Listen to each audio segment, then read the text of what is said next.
Good morning, everyone. Welcome to 6th Annual Mixed Doubles Charity Classic here at the Country Club of York. My name is Mark Coons. I'm the Director of Tennis here at the club, and Phil Myers, the owner and head pro at Wise Haven Tennis Center and a member at our club and current men's singles champion at our club, will be here with us announcing the match today. What are your thoughts, Phil? Well, we got a great matchup today. Number one seeds, defending champions from last year, Holden Coons, Elizabeth Scotty, taking on a team that we absolutely expected to be here in the semis today. Brianna Shevitz and Cole Gresh. Brianna plays pretty highly up on the Princeton women's team, and Cole is one of the strong varsity players for the UNC Wilmington men's team.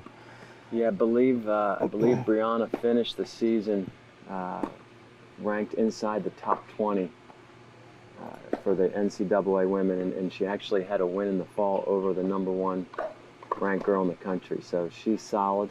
And over on the other side, Elizabeth Scotty plays on the top 4 for the best team in the country, North Carolina. So on this feature match, we have 2 of the best female college players in the United States. Pretty impressive. Absolutely. We'll also be keeping tabs on court 2 and be filling everybody in on the score for the other semifinals on the other court, which you can't see on your screen, but on the other court we have Eva Wang, former number 1 player from Harvard, and she's playing with Sanam Singh, who played at the University of Virginia. He played on the tour for a few years. He won over $100,000.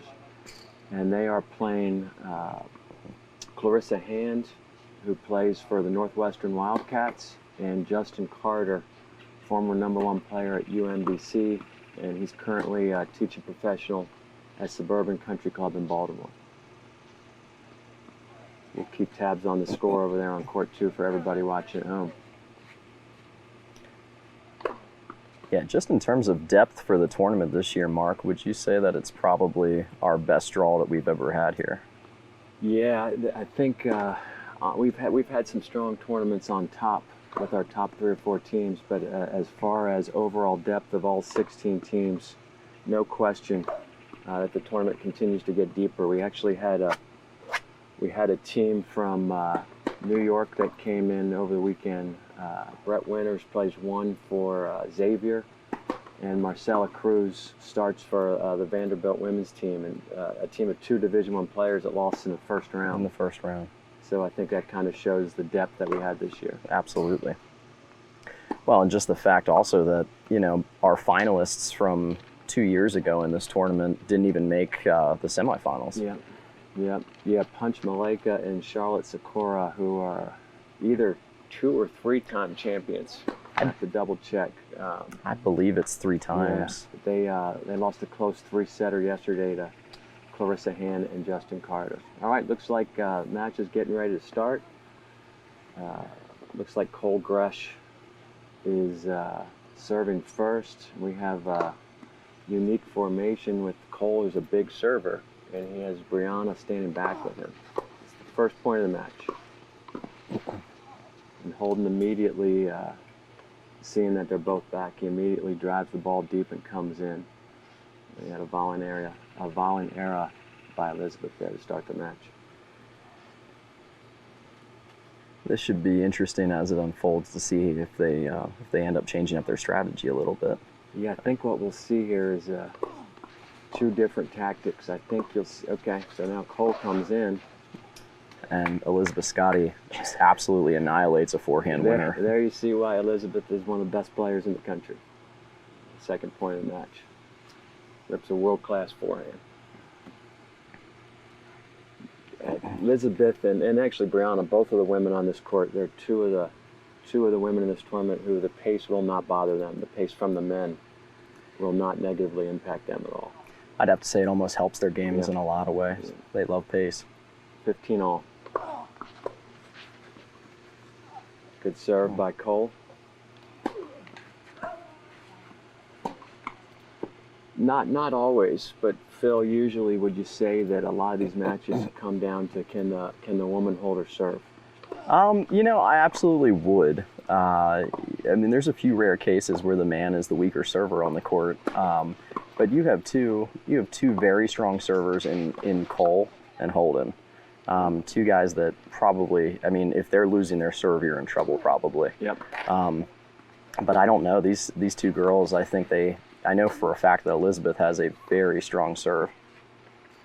Well, and that's exactly what happened yesterday at the one upset we had with Clarissa and Justin beating Punch and Charlotte. Punch got broken the first game of the third set, and when the guy gets broken, they're in trouble. It just digs you deeper in a hole. That's a great shot. Yep. Top spin lob winner by Brianna. First game to Gresh and Schvetz.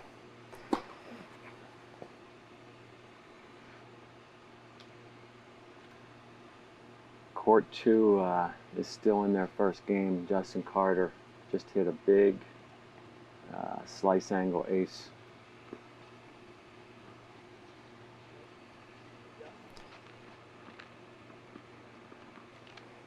Yeah, speaking from experience with Justin's serve from yesterday morning, it's quite the delivery. It's very hard to tell where that ball's going. A lot of action on that. A lot of action, and he can bring the pace. In fact, he nipped me in the hip on the first serve that he brought at me. It was also 2 feet deep, but could not get out of the way.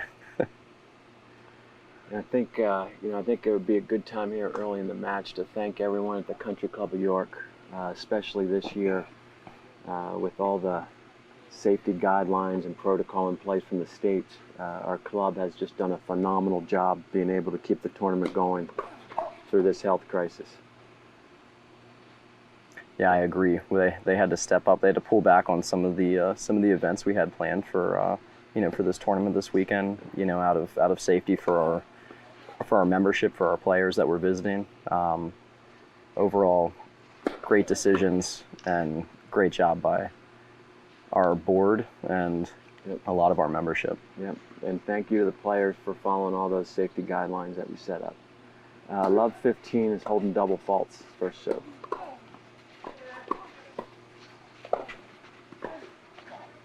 Big forehand volley there. 15 all.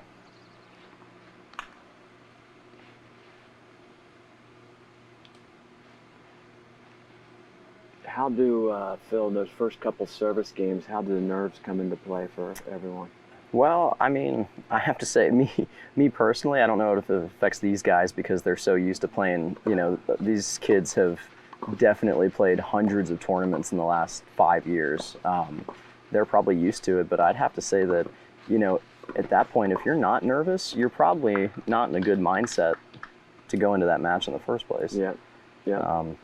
You have to be feeling just a little bit nervous when you go into a big match like this. So I think I always say that the first 4 games of any doubles match don't really matter.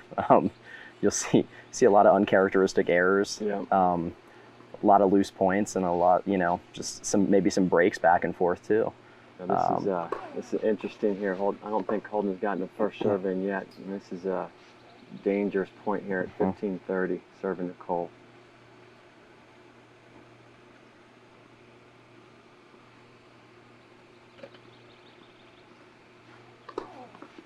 Good body serve. Talk about what we mean by body serve, Phil. Talk about the importance of that. Oh, I mean, everybody's looking. I mean, every single one of these players down here, they return very well to the wings. And when I say that, I mean moving left or right to their forehand or their backhand. But, body serves are so important as a change of pace. Absolutely, the whole point is to get you out of your natural strike zone on the return, and it makes a lot of players uncomfortable. There's a great first serve by It looked like Holden. that may have been on the line. Yeah, it was unreturnable. That's a great point to hit your first ace of the match. Court 2, Justin Carter almost puts a hole through Sanam Singh with an overhead. Hit that ball about 120 miles an hour. Good return by Gresh. Great pickup by Coons. Yeah, that first volley, that's the key when they're coming forward. Yep. So, again, 2 different tactics. When Gresh was serving, he and Brianna start back, and Holden serve and volleyed on every serve on his service game. That was a big hold being down 15-30 second serve. Brianna Shevitz to serve.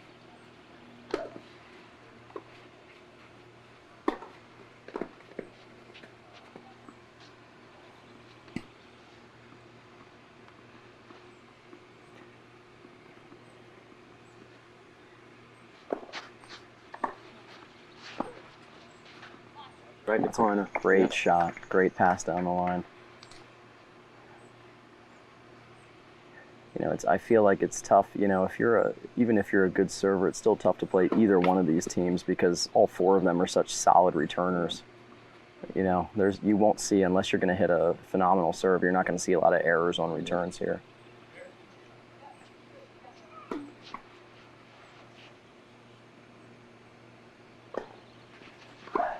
Wow. Wow. Wow. That return came back harder than the serve. I think Elizabeth likes targets, and with Cole starting in that I formation, Yep. if she hits a strong return, it doesn't matter where he goes, he's in trouble. I also don't think it matters if they hit it to her forehand or her backhand. I Yeah. think that ball is going to get past him pretty much every time. Sanam Singh with a huge ace out wide there on the second court. Yeah, I can't see the score down there, but it looks like they've taken control a little bit on that match. Good serve by Brianna. Wow.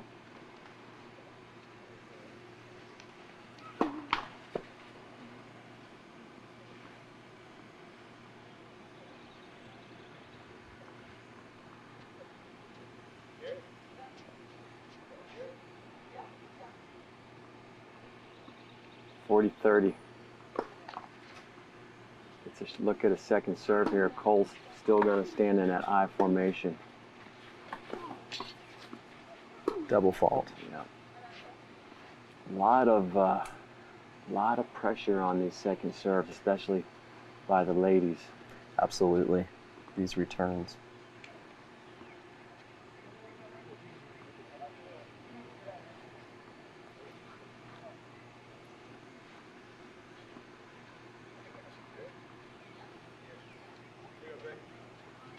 Their first deuce point of the match.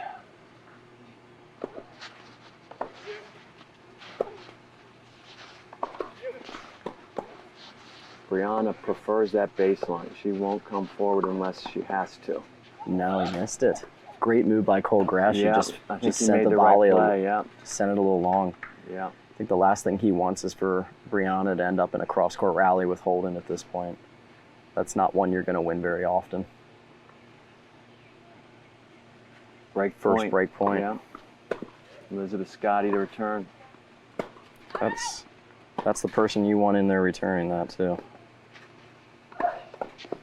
Oh, great move. Great solid move. return. Cole just all over it. I think it's pretty clear the pace doesn't bother either one of these guys either.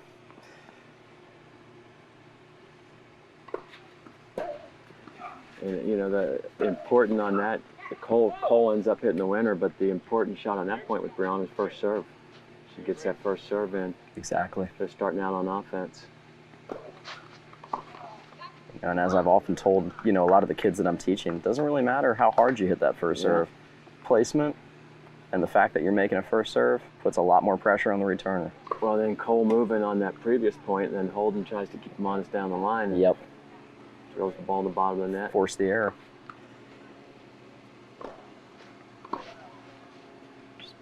Just missed.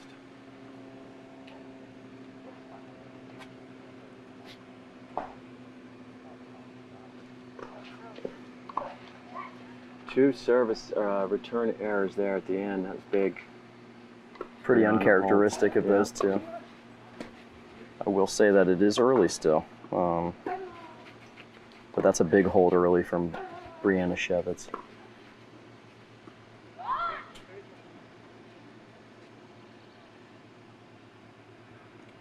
No breaks yet. 2-1, 2-1 Gresh and Shevitz. We've only had one break point thus far in the match.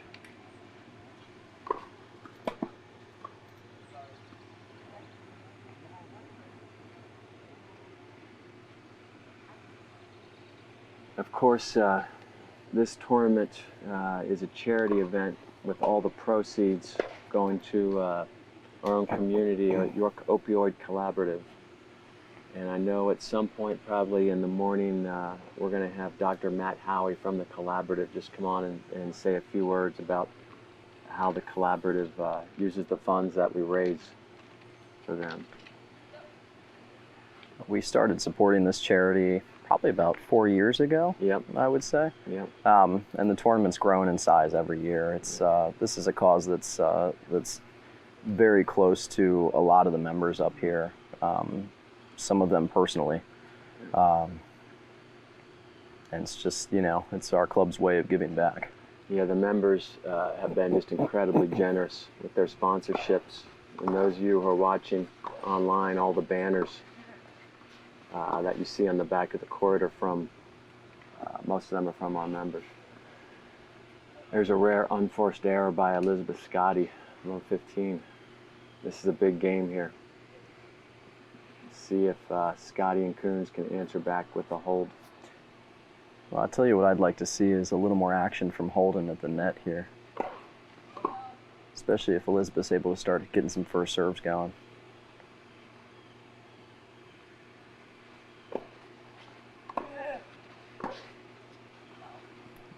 Great return by Gresh, very deep.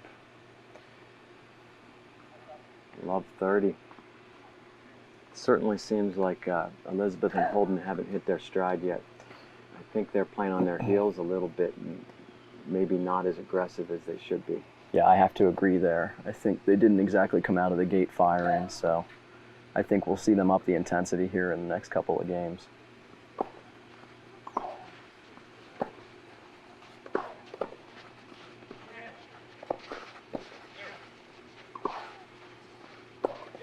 Oh. Great move. Great move by Holden there. Good move. I think he's a step too late on that, but he did move on the right ball. Like personally, as his father, I'd like to see him move a little sooner. When Elizabeth hits a deep ball, just go.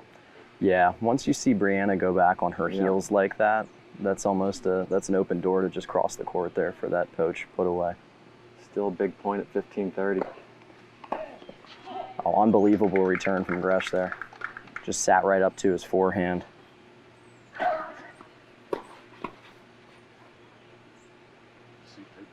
Nope. How you doing? Thanks for coming. Have our referee for our finals, Russ Morgan, just stepped in. So 2 break points, right, Phil? 2 break points here, 15:40. See if they can dig themselves out of the hole. Oh, they got a break on that one. One easy error there. Yeah, that wasn't a great serve by Elizabeth. If you're looking for a good way to throw away a break point, yeah, that was one of them. I think it was actually, I think the change of pace may have thrown her off a little bit because Elizabeth took something off that one to get it in. She was a little out in front on it, I will say that. Looks like it's 3-0 on that second court for Sora and Singh. Gresh is, Cole Gresh is the aggressor right now on court 1. He's looking to cross every time. There's a good great move by Holden there. They needed that. That was a big point. That was one of the first points that that they actually, I think, won. Yeah, I would call that one. That was shades of Stefan Edberg, that little dump volley in the middle of the court there. Yeah, court 2, Phil, Sonam Singh is kind of taken over. I mean, I would expect him to. A guy with, that kind of pedigree. I mean, he's just, he's a different level. We thought court 1 would probably be the closer match, which is why we decided to stream that one. So we're deuced. They held off 2 break points so far. Good down the middle serve. Missed it though. Holden missed it. Easy volley. What, Phil? Why is that middle serve so important in doubles? Well, definitely it cuts down on the angle of return for a lot of the players. If they're, we have a line dispute, it would appear. They're just checking the mark. It looked wide from our viewpoint, but perhaps it barely caught the line. I don't know. You have to move forward.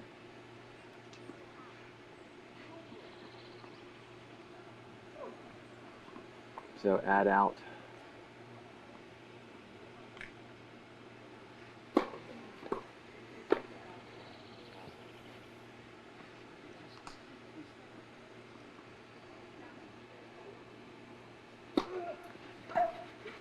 I think it's 4-0 now on court 2. I think you're right.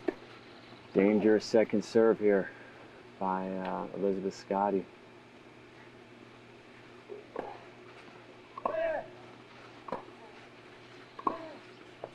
And got another break. That's 2 breaks this game. Wow. Yeah, back to deuce. Yep.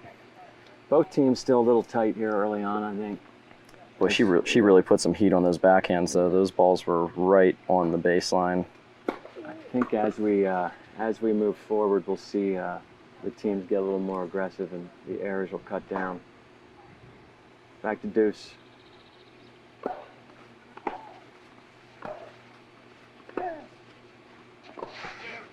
Holden should be going there, right in the middle. Wow. Elizabeth turning it up. Yeah, she hit it right at his ankles.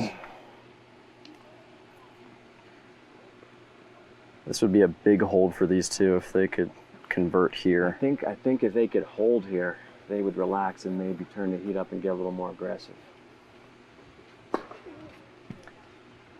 And you have to think, even though we said that, you know, in most scenarios, if you're losing the man's serve, you're in, you know, dangerous position. But, you know, on this court, I don't think anybody's serve is safe.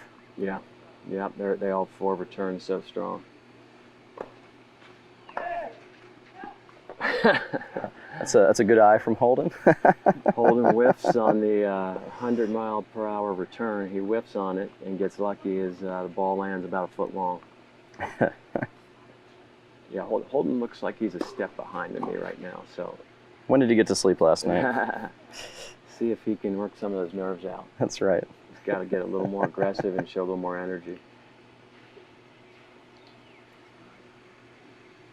Of course, it's easier said than done when they're hitting the ball 120 miles an hour at you. That is true. It looks a lot different from the court level. Yeah. All right, 2 apiece.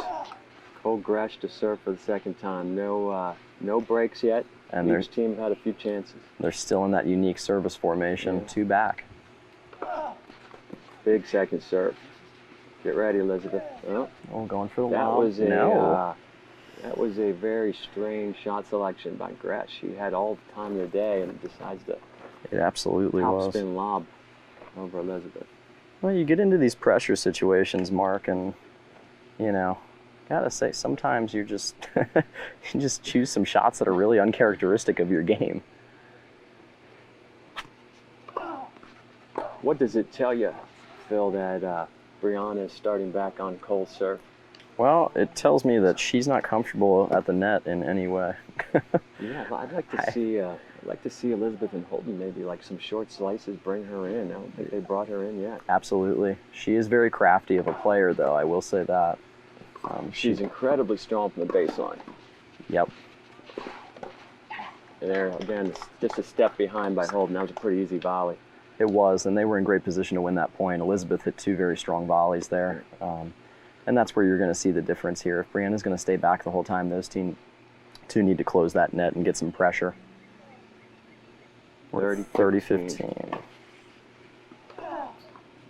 Big kick serve by Gresh. Great get. Yep. Oh, my. What a point. My. What a point. Not sure how she won that one. Unbelievable get from Scotty there. That ball was about an inch off the ground when she got her racket under it. 30 all on this court. On court 2, Sanam Singh is serving at 4-1. They are in control. And it looks like Clarissa Hand has already mentally checked out of the match.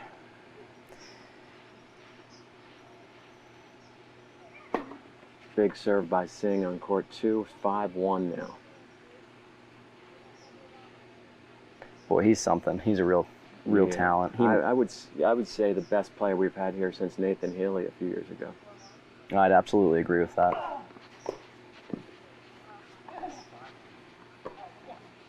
Gresh is that serve is popping up. over both their heads, but Holden finds a way to get it back in. You know, and with the two of them back, because nobody's coming into the net, there's no pressure there. Yeah. You know, they don't have to worry about. Yeah, that's right. To worry about anything. They're, you know, Elizabeth and Holden are just kind of sitting back with, and even if you put the ball back, it's almost better to block it back with no pace to Gresh at this point.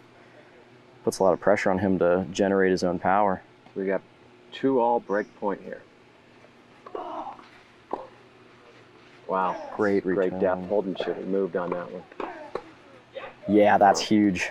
That's huge. And there you see Elizabeth being able to go toe-to-toe with the men from the baseline. I think her and Brianna are probably maybe the only 2 women in the tournament who can do that consistently. Yeah, they'll do it on every point too. Yeah. So that's our first break on court 2, 5-1. Frisora and Singh are cruising on that court.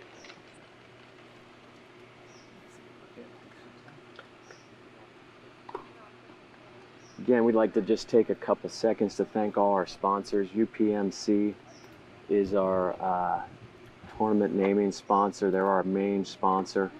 That's the big purple banner you see in the background. And I believe it's been 3 years in a row now that they've been our title sponsor. Yes. They're incredibly generous every year.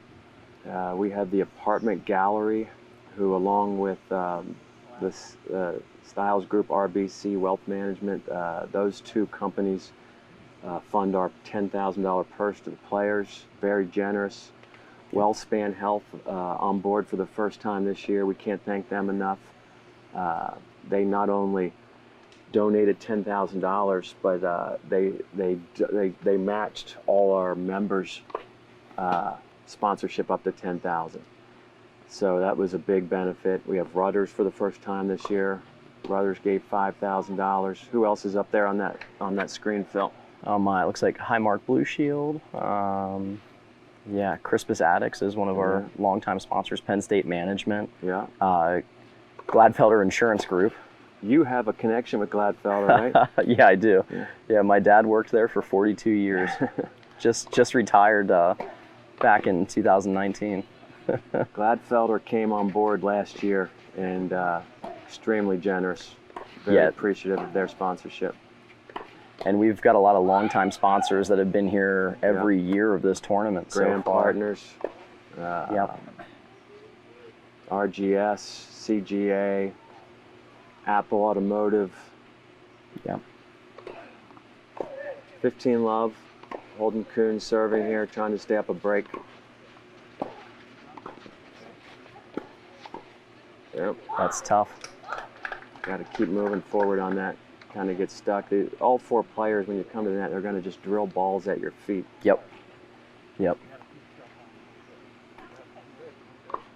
So 15-all. It's, of course, after you get that break, it's always very important to consolidate the break by holding. We'll see if Elizabeth and Holden can do that here.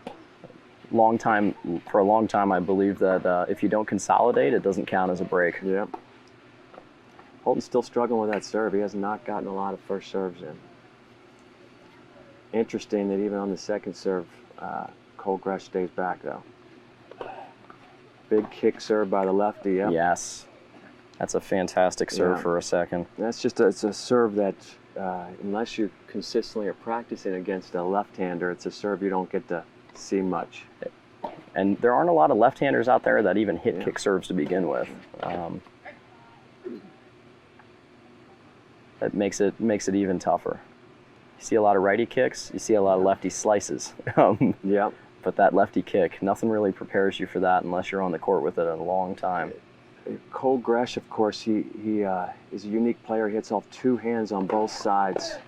And I was just going to mention there, I think the best serve against him is serve into his body because of that. Into him. It'll jam him up on either side. It's very hard with 2 hands on both sides to hit a body return. So that was a smart shot by Holden.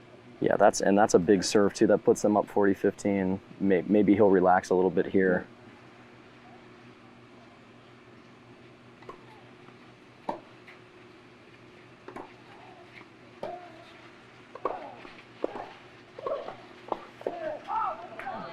Tough.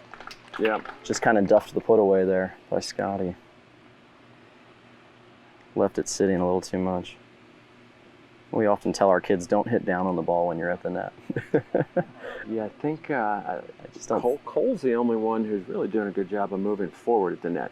Elizabeth and Holden are kind of a little too stationary. I'd like to see them Yeah. close a little more with their feet when they're volleying. I think even as a junior, I think Cole has, he has a long established reputation as being one of the more aggressive players in the Middle States area. Another good return right at Holden's feet. Deuce. 2 quick points for Shevitz and Gresh. Bring the game back to deuce.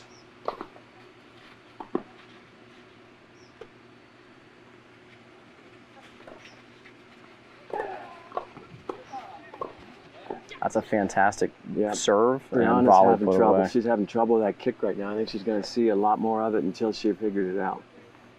That would be the smart thing to do. So.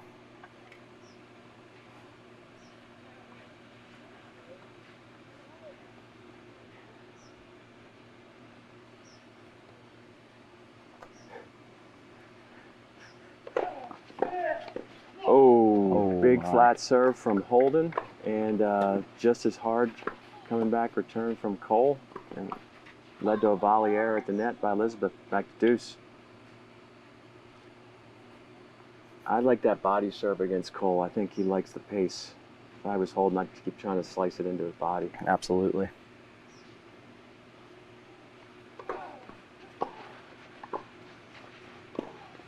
Go forward, guys. Oh, great move by Elizabeth there. Great close. We're back to add. Yeah, Holden's doing a good job of digging out that first volley, but then I think both of them need to move forward and be a little more aggressive after that transition volley to try to finish. They do, and I haven't really seen any threat of lobbing yet. There's been a First lot of game, Brianna. That's it. Yeah. a lot of pounding on the ground.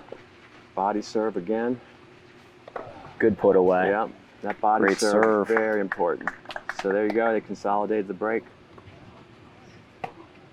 4-2. Court 2, the team of Frisora and Singh are still cruising. The scorecard says 4-1. It's either 4-2 or 5-1, so we're not sure until they change over what the score is over there.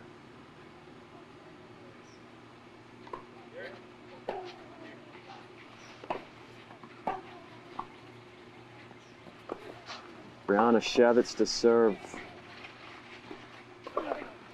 Coons with a great angled put away there. Big return. Yeah. As good as all these players are, there's only so much you can do at the net when someone's ripping a forehand at you from 15 feet away from you. I totally agree with that. That goes for the best hands in the world. Sometimes the firepower is just too great. Interesting that last year, 3 of these same players met in the semifinals. It was Elizabeth and Holden. Great wow. return by Wow. Elizabeth Scotty.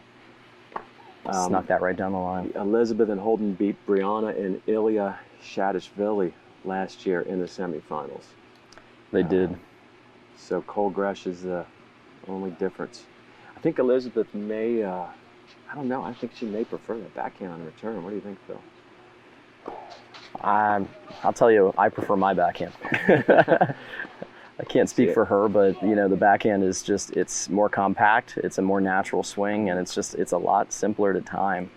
And especially when somebody's giving you that much pace, it makes it real easy to come around that. There again, Holden made that shot, but he should be moving forward with his feet, and that would have been a much easier shot. Absolutely. But I believe it's low 40 now. It is low 40, yeah.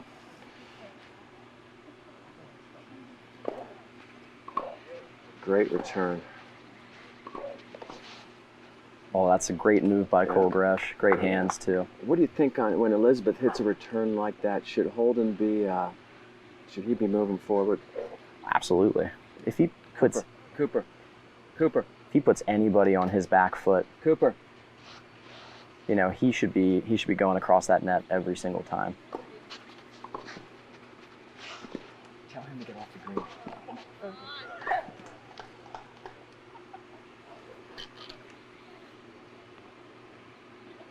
Another tough play from Schvetz there. She actually came forward that time. So see if Holden and Elizabeth let them off the hook. Love 40. Now it's 30-40. Yeah. Big point in the match here.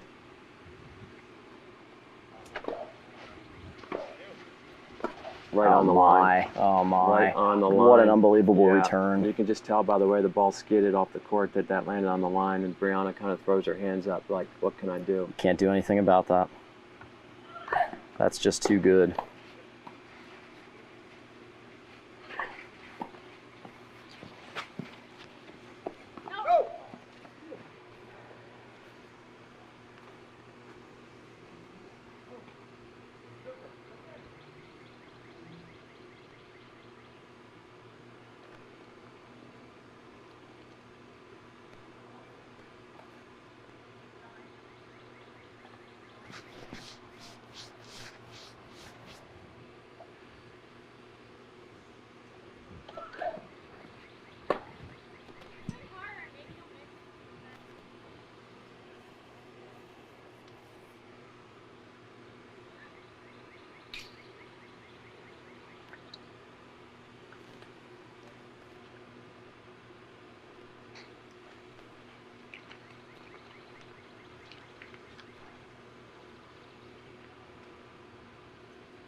As we change sides here, Elizabeth Scotty will now serve for the first set, up 5-2.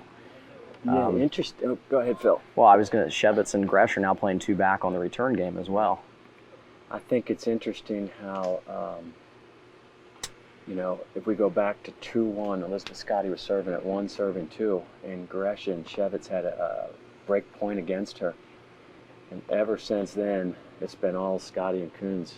Basically just let them off the hook. Yep. And I think we're going to see a trend here because it seems like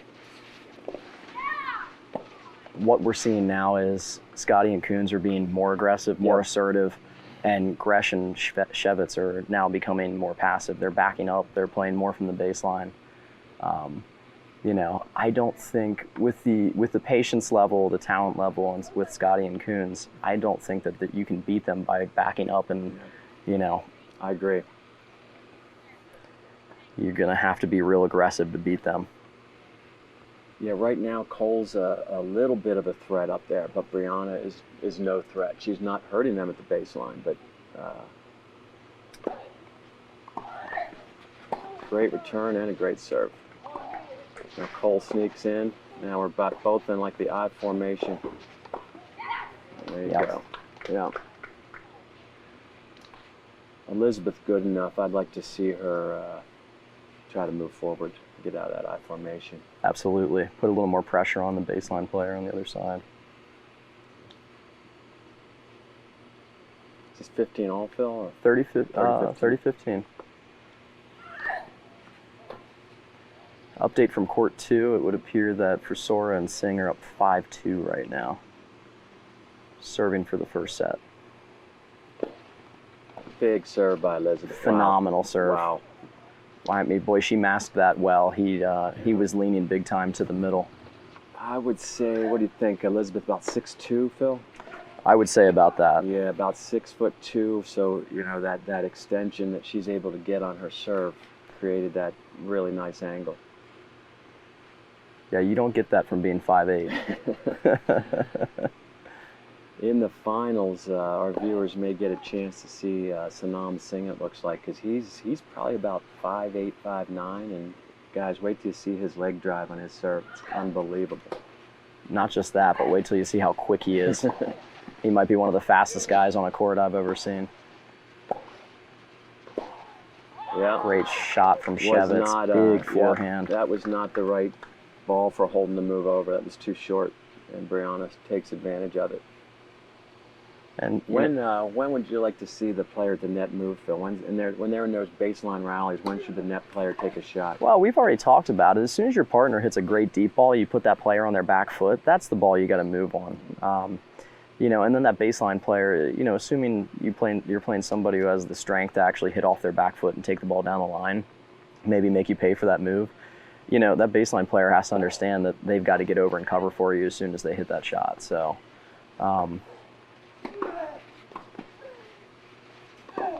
the whole idea is just, you have to be aggressive, and you can't be afraid of the consequences. Yeah.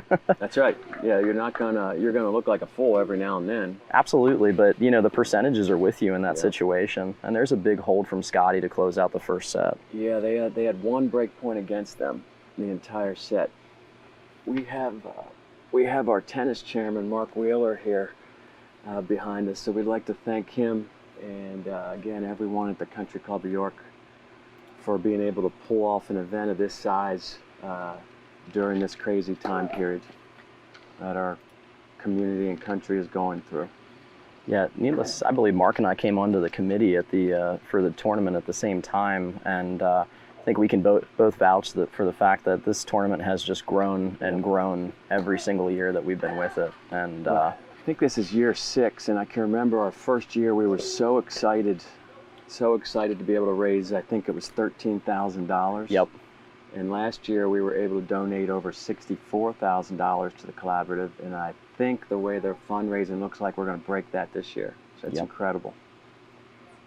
It is. I know I believe our gross income at this point is around $85,000. Yeah, that's which is unbelievable. Incredible generosity by our community and our members.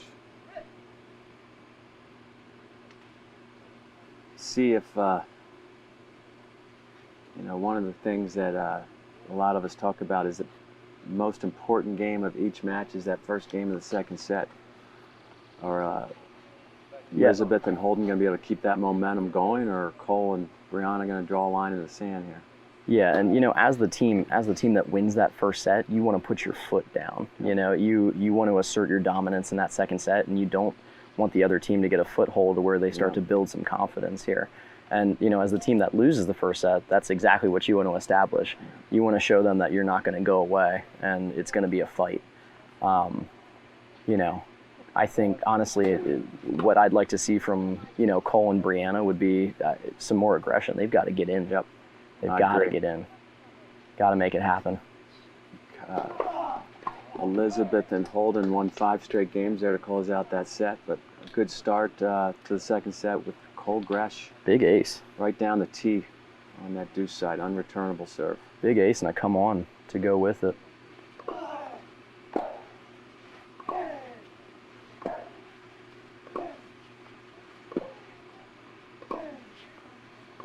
Once again, Elizabeth not backing down to the male player from the baseline. And she wins another baseline rally against him.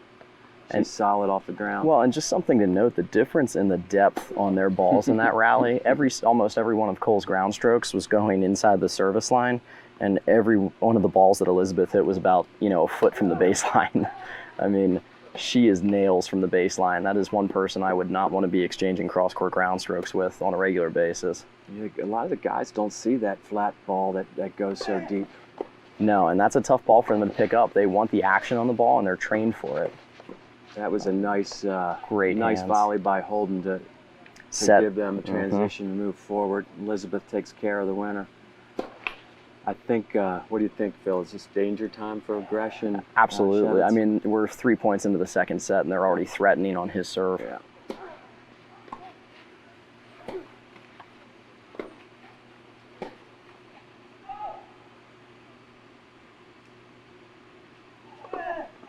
Tries to go for the big kick and just missed it. That would have been almost unreturnable.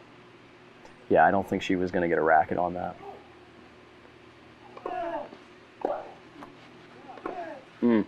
That's a great ball to go on. Yeah, thinking the same thing. But they win the point. Right there for Holden to pop over, but they get away with it.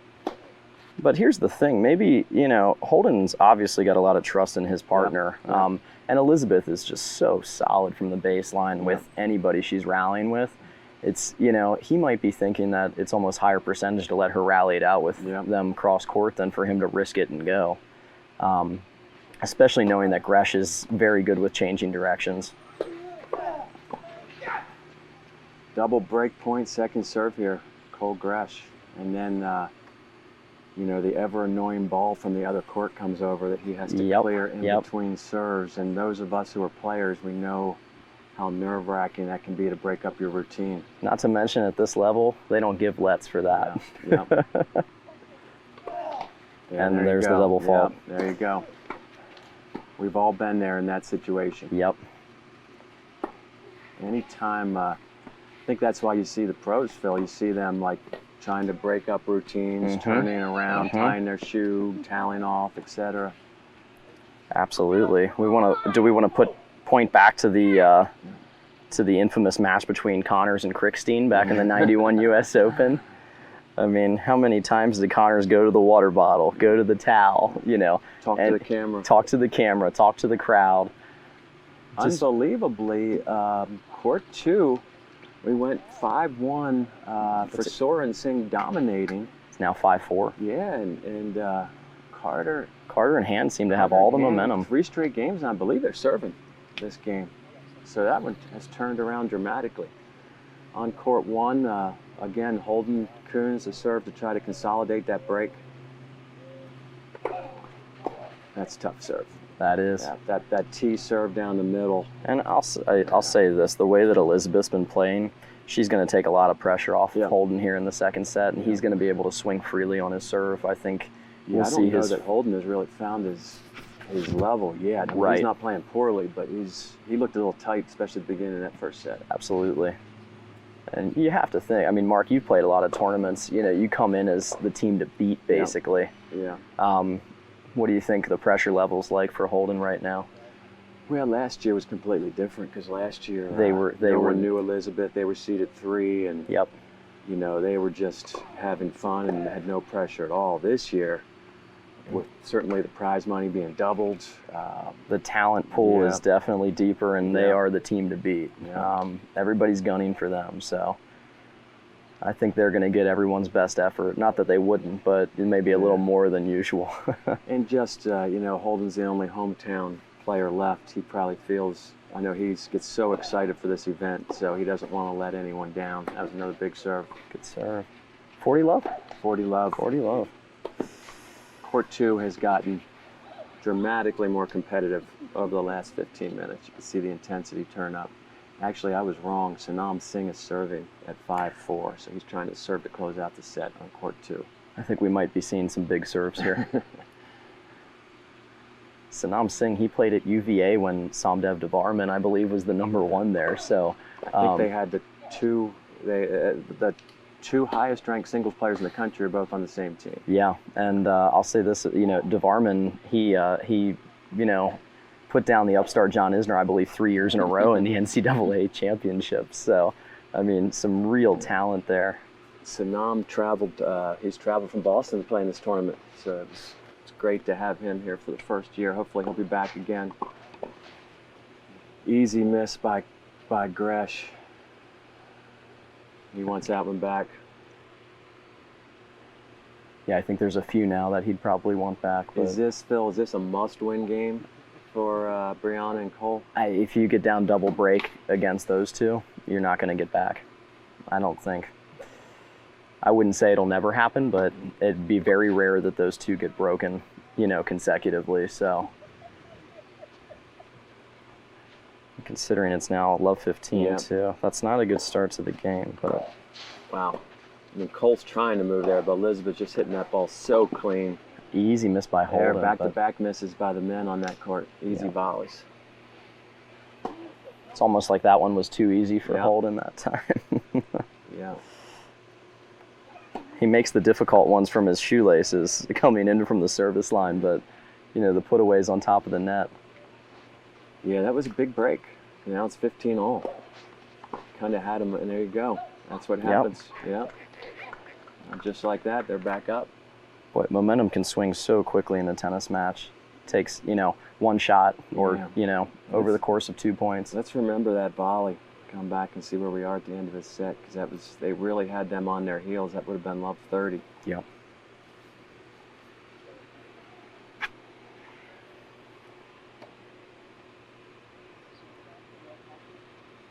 What would they be talking about there, Phil, with Cole and Brianna talking before she serves, do you think? Any way to get Elizabeth to hit a weak return? Don't think it's going to happen.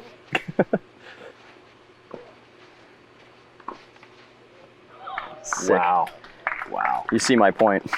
Cole's stuck up there because he knows that he needs to help his partner out because Elizabeth is so strong on the ground, but then he tries to move and gets exposed. And yeah, I mean, honestly, great strategy. Cole needs to be up there more often, but you know, she just brought so much heat on that return.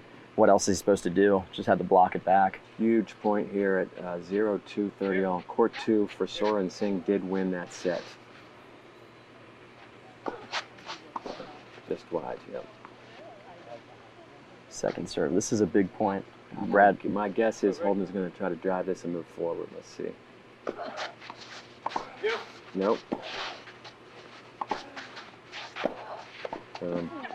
Too good. That's why, you know, those of us who teach doubles, that's why we don't like that one-up-one-back formation. It's too easy to expose that crease. It absolutely is. And we're looking at a break point here. Coons and Scotty could go up 2 breaks with this.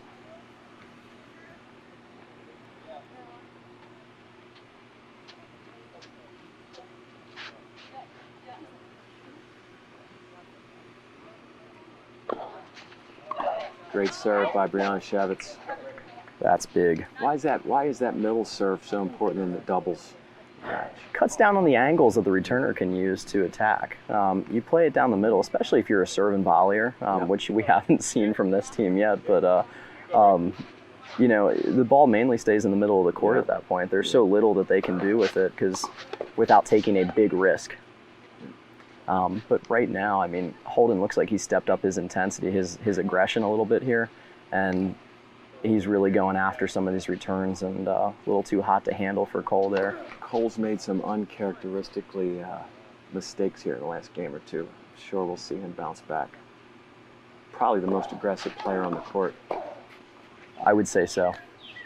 Although I think Elizabeth's a close second. Yeah. Big second serve here. Add out. And a great return. Holden should be looking to move here.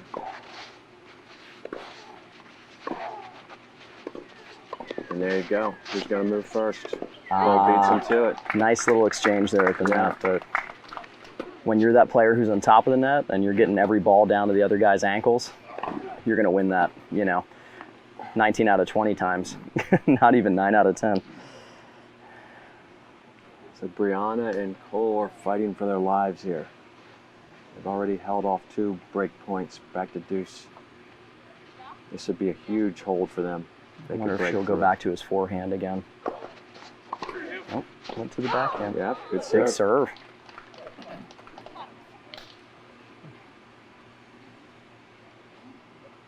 It's a tough one. I think he was looking to the tee.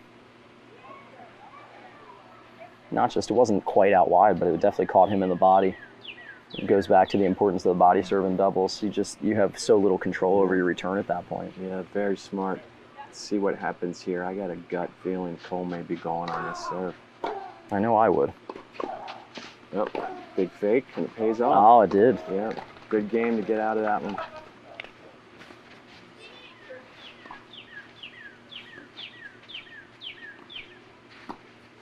Interesting play. Clarissa Hand calls Justin Carter off of an easy overhead to poke a volley back in. To Sanam Singh, who immediately hits a winning passing shot down the alley.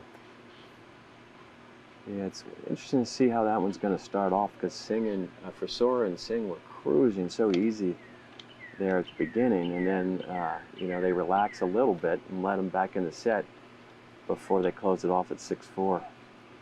Justin Carter serving in the first game over there right now. I'm not sure. It's either add in or add out.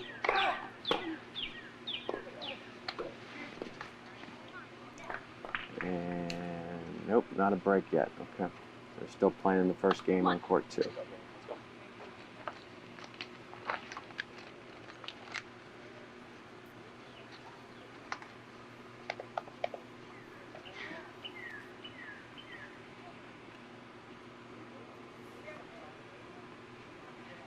So this is now we go from holding Elizabeth, almost put him away, to now a big game.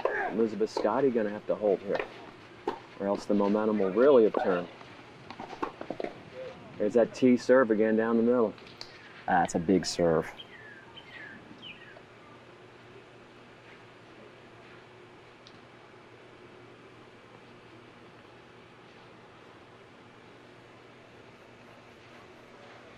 Love. Elizabeth Scotty, who's going into her sophomore year at University of North Carolina. She was one of the highest, most heavily sought after recruits last year. Actually, I think she's going into the second half of her freshman year, now that I think correct, about it. yeah. She started early. Stepped onto the, a team that was already the best team in the country, and yeah. and she was one of the top 3 recruits in the entire country. It was a world-class backhand by Elizabeth. No one's getting that one back. 30 love. Yeah, we think this game's important. I don't think Elizabeth's treating this like it's a business trip right now. It's. You think she's been there before, huh? I think so. I'm not seeing any pressure from her right now. She's played several professional tournaments.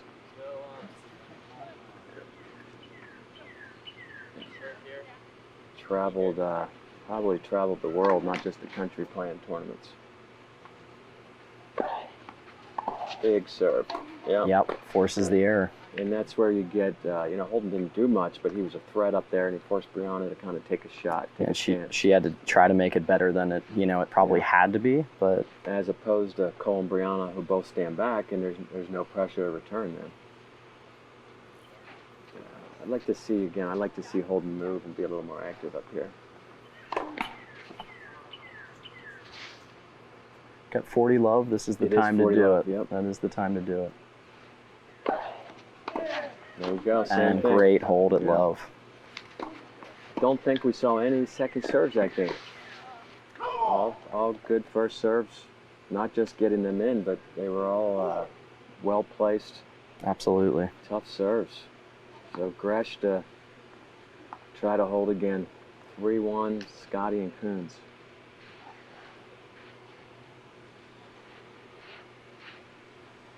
I think they actually had more trouble trying to return Brianna's serve than they did with Cole's serve initially. And we'll see if he's feeling any of the pressure here, if he gets a high first serve percentage. Wow. Court 2, Sanam Singh with the bullet down the tee for an ace. There you go. That's the play right there. They're okay still. Wow. I thought it was wide, but I thought it was they too. saw the mark later. Yep. Yeah. Just a little wide, but almost an unbelievable pickup by Scotty. Talk about the difference making calls on clay, Phil, as opposed to a hard court. Oh, that's easy. You have, you can Monday morning quarterback most of your calls, Yeah. So I think they didn't. But you see that formation? It's crazy. Yeah, it was. Both on the same side of the court. Mm-hmm. And then he comes up and plays the other side.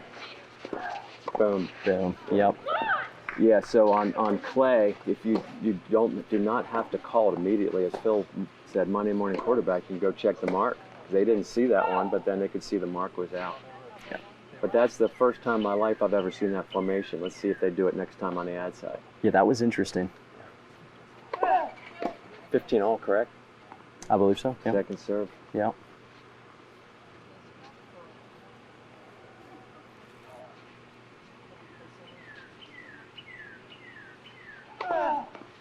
Big second serve. Fantastic second serve. Yeah. He just yanked Holden the whole way over to the middle of the court. So let's take a look at this formation, see what they do here. Oh, okay. So the last time Cole served, they were both standing on the outside. Yeah, of the court, she was standing to the right of him. Yeah, and then I've never seen that before. That's got to be in one of the textbooks somewhere. Oh, great hands by Cole Gresh at the net. 40-15. This would be a big hold.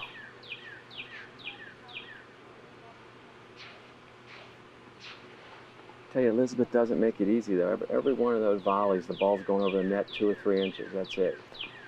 Cole has such good hands. He kind of made that one look easier than it was. you almost have to be right on top of the net to return these shots. I mean, if you're standing, 5 feet back, that ball's down at your, your knees or lower. Makes it for a much tougher volley. Then you're hitting up.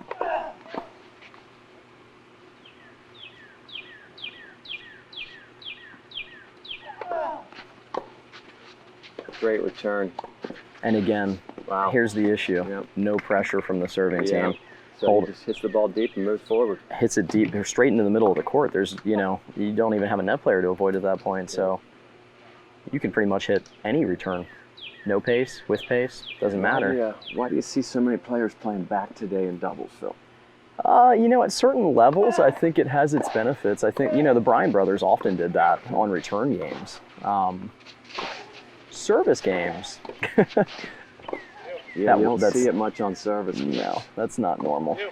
Holden's got to make a move here. And there he goes, but too late. Yeah. Game for Gresham Shevitz. That's a big hold.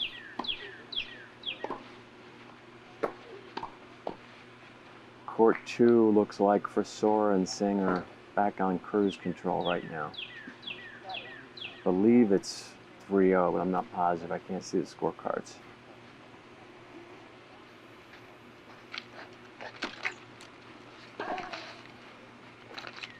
Saw on the screen there, Eva Frisora get drawn wide on that serve by Clarissa Hand. She returned it into the net. She's got a nasty little hook there. Not a lot of pace, but... No, but good placement. Yeah. Really pull you off the court if you're not looking to move forward. Yeah, Sanam Singh's, I think, one of the guys you don't want to hit that serve to, though. That'll... Yeah, it's going to be... I didn't see any weaknesses in his game. It's going to be interesting if... No, he moves incredibly well. Hits a very big ball off both sides. And if he wants to, we saw it a little bit yesterday. If he wants to, he can really start to assert himself and, kind of take over the court. I mean, right now, I'll be honest, it kind of looks like he's just like out for a walk in the park. Yeah, he's definitely the most accomplished player here on the male side. Coons to serve. That tee serve is so tough. And great first serve. Yeah. Great first serve. Yeah. That lefty serve down the tee in doubles, it's almost always going to set the net player up.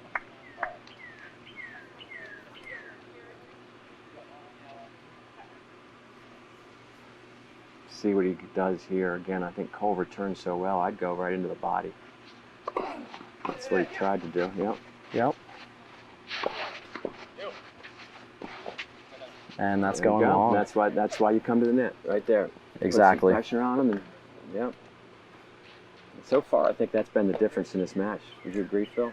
I absolutely would. Coons and Scotty are doing a great job of kind of asserting themselves at the net, being real aggressive and shortening the court. Yeah. And as a baseliner, Shevitz and Gresh, Cole's been extremely aggressive, but Brianna's just kind of hanging out back there, and eventually they just wear you down. Yeah. And that's also, it's good, sir. It's also a big difference between playing, women's doubles in college and then playing mixed doubles. It's a whole different environment for the women. You see a lot more serving and volleying. The court gets a lot shorter. The passing shots and the angles get a lot tougher. Not necessarily in the first set, but suddenly it's, Scotty and Coons are starting to hit their stride here a little bit, and they're both all over the net. And that's just where you have to be against a team like this. You have to go in and just, you can't give them an inch. Good return. Great volley and unbelievable passing shot. Too good. That's just a nasty shot. Holden hit a decent transition volley, but just a better return by Cole. Again, that's going back to what we talked about earlier. It's the reason to keep that ball in the middle of the court, cut down on those angles. Oh my. Clarissa Hand with a big forehand winner on the second court. Yeah, we saw that a few times yesterday. Get in. Late. And there you have it. And there's the pressure. Time and time again, we're seeing it. We preach it in our clinics, but the team that gets to the net is at a huge advantage. Even at this level, guys. Even at this level. Yep. And I think a lot of it, we probably see a lot of players on the pro tour, both at the baseline because they like to shrink that middle of the court. The one up, one back, we talked about this earlier. It just kind of exposes you, and it just, it's a really tough situation to be in if you have somebody who's real active at the net and closing, because all of a sudden the middle of the court between those two players is huge.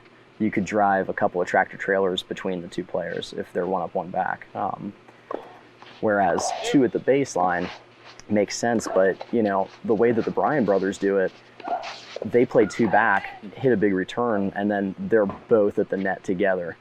In this case, when they're playing two back, Cole's running up to the net. There's a huge gap between the players, and I don't know. It's advantage to Coons and Scotty because Elizabeth's ground strokes they're too deep, too well angled, and it just sets Holden up at the net every single time, and they just get easy putaways time and time again. Danger zone here again for Brianna and Cole. Yep.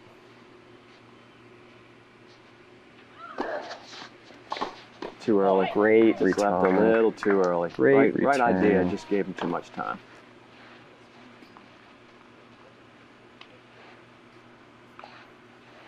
I think it would be a good time here to thank our entire staff at the Country Club of York for, again, putting on such a first-class event during this crazy, unique time period. So I'd like to give a shout-out to our general manager, Brian Danahy. We have a great team here at the club. Everyone chips in to make this event first class. Our golf pro and his staff, Kevin Bales. I could go down the list. Our clubhouse manager, Brian Reiger, the Greens and Grounds crew, our chef. I could keep talking about what a great team we have here. But Phil, as a member, what makes the Country Club of York a special place? Oh, the service, hands down. That's the best thing about this place. Great group here, real family atmosphere. Everybody is always so kind. Remembers our name. We just, it's the little things that make this place special, and you guys do it really well. And I'd have to say, the other big thanks, Mark, is to you and your crew. Your assistants, Hunter Jones and Flora Ionescu, were all over the courts yesterday, making sure they were prepped between matches, and those two have been taking care of these courts, all season, and they are in beautiful shape. Those guys are grinders. I mean, they're out here in 95-degree heat all day long. We got a lot of compliments yesterday about our courts. Sanam Singh was on the golf course Friday. He and his wife played golf at Stanford, and she couldn't stop talking about what great shape the golf course and practice range are in. And it's just, it's a whole team here at the Country Club of York just does a phenomenal job. Absolutely. 5-2, 15 love, right, Phil? I believe it's actually 4-3. 4-3. 4-3, 15 love, 30 love now.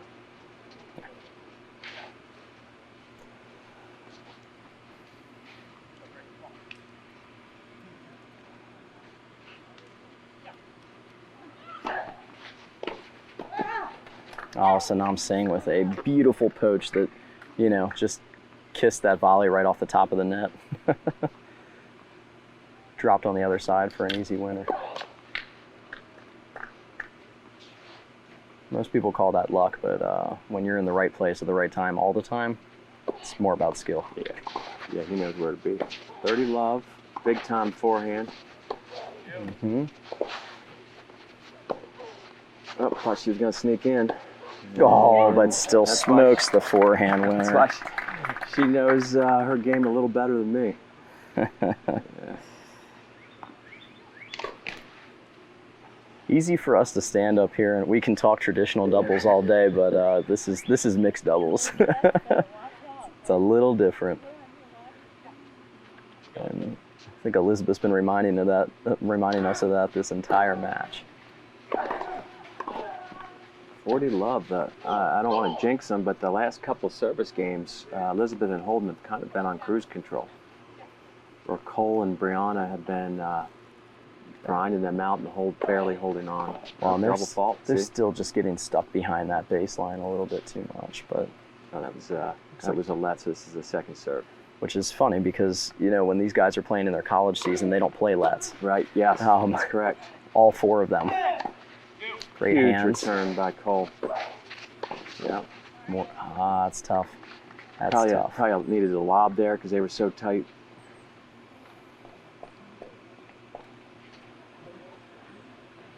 (40-15).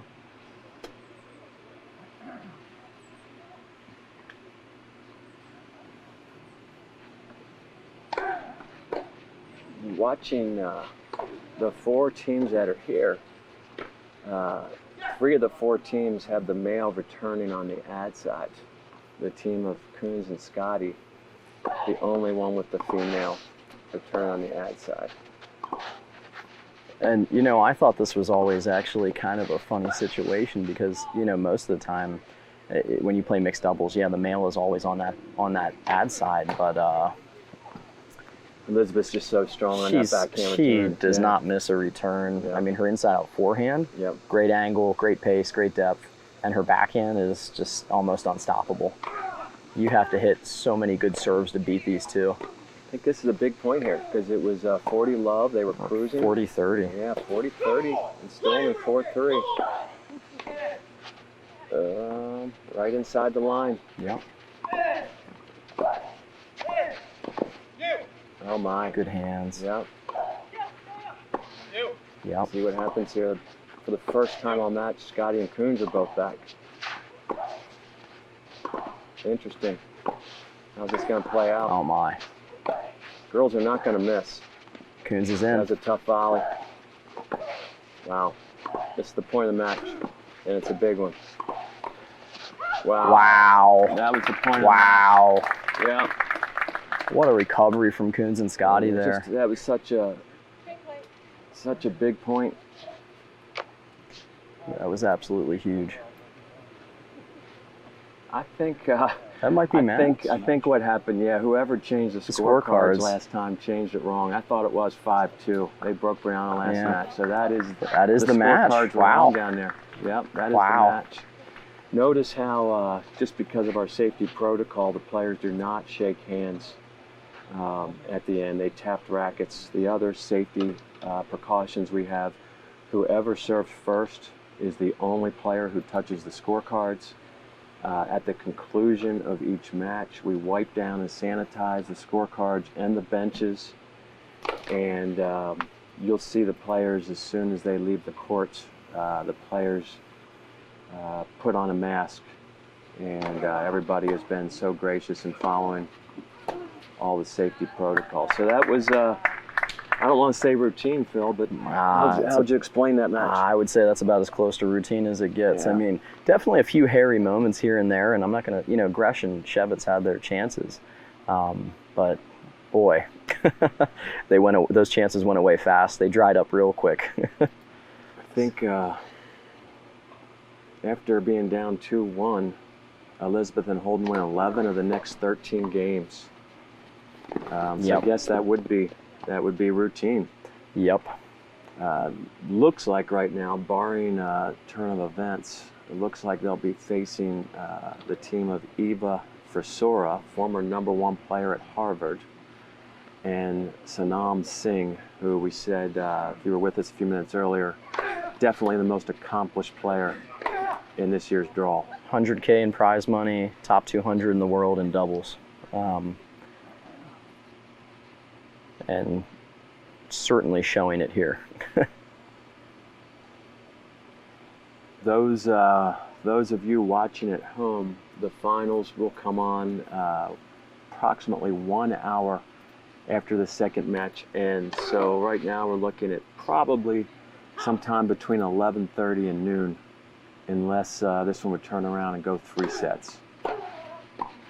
Good afternoon, everyone, and welcome to the finals of our 6th annual Mixed Doubles Charity Classic. I'd like to take just a few seconds here at the beginning to thank a couple people. First of all, I'd like to thank our entire staff here at the club, led by our general manager, Brian Danahy. We have an unbelievable team. here at the club. And I'm sure those our members won't be shocked to know that the golf shop was involved in helping us, our greens and grounds, and just an incredible team effort by everybody. I'd like to thank my staff, Hunter Jones and Florinel Ionescu, who have been grinding for the last couple weeks to make sure the courts are in beautiful shape. We need to thank our tennis chairman, Mark Wheeler, and our staff. Our chairman's becoming more involved in our tournament, and he's been very active and very helpful in many ways. Our Charity Classic Committee, for all their efforts. Too many people to name, but from taking pictures, social media, our live stream, and most importantly, our fundraising. I'm not going to name everyone, but most of you know who they are because you've probably gotten a phone call or an email asking to donate money. So they've done a great job. And I would like to recognize Mike Groff, who's the head of that committee. Mike's the driver of this bus, so thanks to Mr. Groff for everything. Most importantly, over the last couple years, as our event has evolved and we've chosen the York Opioid Collaborative as our charity to sponsor, this tournament has made a difference in the lives of many people in our community. And we'd like to thank all our members for sponsoring, and specifically the members who donated to get their banners up here. And I'd like to turn it over for a couple seconds to our tournament sponsor. Mr. John Hickey is here to represent UPMC today, so let's thank him for his sponsorship. Thanks, we're very happy to be here. Obviously, the work that the Opioid Collaborative is doing is very important in the healthcare space. We've been talking with Mike and with Brittany and the folks from the collaborative about just how the pandemic has exacerbated some of the issues that have gone on with folks in substance abuse and opioid use disorder. So we're very happy to be, as the healthcare provider and health plan here in this county, very happy to be affiliated with this tournament, and really happy that it was able to go on and that we've been blessed with great weather and everyone's social distancing. We really appreciate that, obviously, as healthcare providers. So thanks everybody for being here. We're happy to help. Thank you once again, UPMC. They've been very generous to our tournament over the last couple of years. I'm going to turn it over to our referee this afternoon, Mr. Russ Morgan.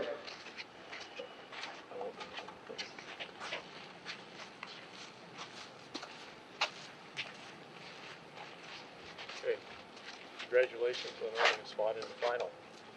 We'll be playing 4 balls in play today.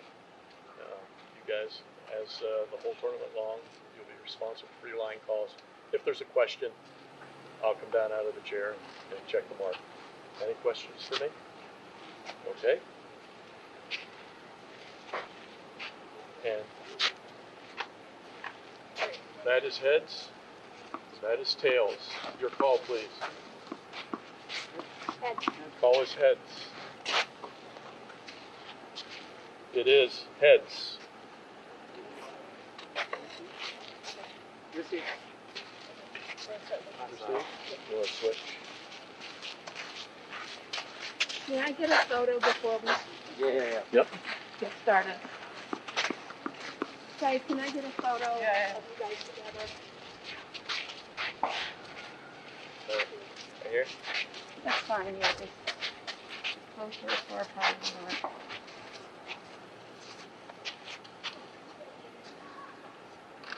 Okay, one more quick. Sorry.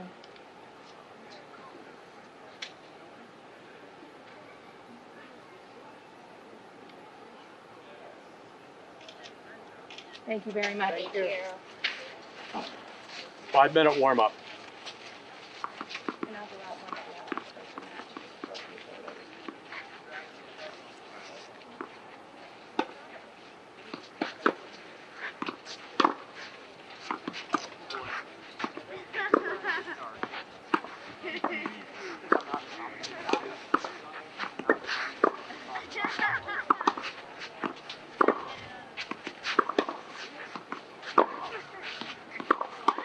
Sorry.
Watch your feet behind you.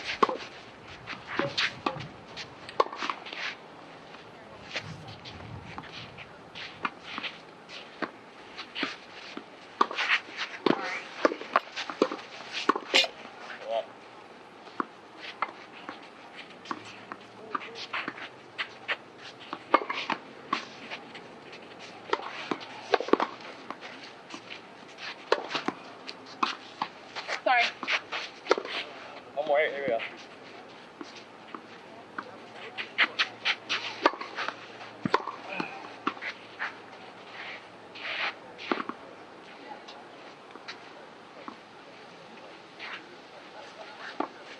Three minutes.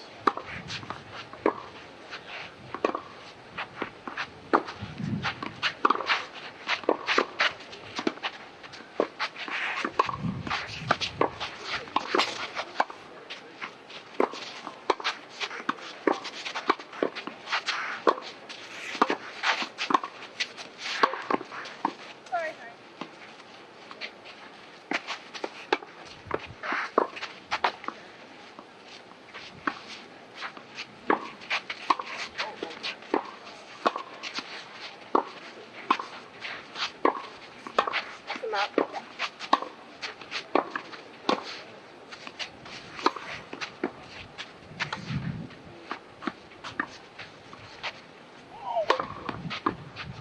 2 minutes.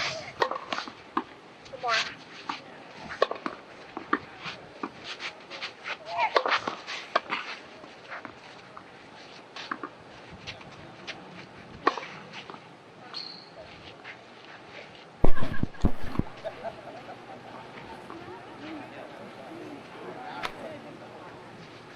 Hello guys, everyone watching out there. We're about 2 minutes away from starting our final. The nearest side of the court, we have Elizabeth Scotty from Charleston, South Carolina. She's currently a rising second semester freshman at the University of North Carolina. And then we have the local Yorker, Holden Coons, who's going into his second year at James Madison. And on the far side, we have Eva Frisora, who currently lives in Philadelphia. She's the former #1 player at Harvard. And we have her partner, Sanam Singh, who is the current assistant coach at Harvard for Harvard's men's team. He's the former professional. Phil, give us a little background on Sanam's pedigree. Well, he was #2 for University of Virginia in college. He played behind Somdev Devarman, who I believe stopped John Isner in the national championships 3 years in a row. At the time, I believe Somdev and Sanam were the top 2 ranked singles players in the country. And they were both on the same team. So he's really something. And I believe he went on to be top 200 in the world in doubles, with over $100,000 won in prize money as well. So it's very likely that he's probably close to the best player that we've ever had at this tournament. I agree. With the exception of Nathan Healy, probably. Those guys are probably in the same classes in terms of talent. Yeah, as far as male players, I think they're the 2 strongest to ever participate in this tournament. We'd like to start off at the beginning. I'm not sure if you were able to hear the announcements, but we would like to thank all our sponsors. As the match goes on, you'll see the banners hanging on the fence, and our community here in York, specifically our members at our club, have been incredibly generous to support our cause of fighting opioid awareness in York County. So it's a pretty cool thing that our club's able to do for our community. And especially this year. Yep. With everything that we've had going on, we feel very blessed that we were able to still hold the tournament safely. Yeah, kudos to the entire staff at the Country Club of York for pulling off an event of this magnitude during this crazy COVID crisis that we're going through. But the players have been very diligent in following our safety protocols here, and just great that we're able to hold the tournament under these conditions. I'm not sure who won the toss. I didn't know. I don't know either. I'm not sure I do who not won know. the toss to serve. We'll have to wait and find out now. Looks like the warm-up has concluded, and we'll have first serve here in the next minute or so. We also have a local Yorker Russ Morgan, who's a tennis player. Those who play at Phil's Club, Wisehaven Tennis Center, you'll see Russ playing over there a couple times a week, but he's a certified official, and it's nice to have a Yorker also in our officials chair. And a very accomplished official at that. Russ has a long history of officiating for high-level college matches and even a lot of pro circuit events as well. So it's great to have him on the chair. You know, Russ is. We'll see Russ at the club at least twice a week. He's got a wicked forehand, wicked overhead. Makes you think twice about staying inside the baseline to return from him. Looks like Holden and Elizabeth have won the toss, so Holden will be serving first. All right. Holden's in his all-white James Madison gear, and Elizabeth is wearing her North Carolina colors. So the two young guns against two accomplished professionals.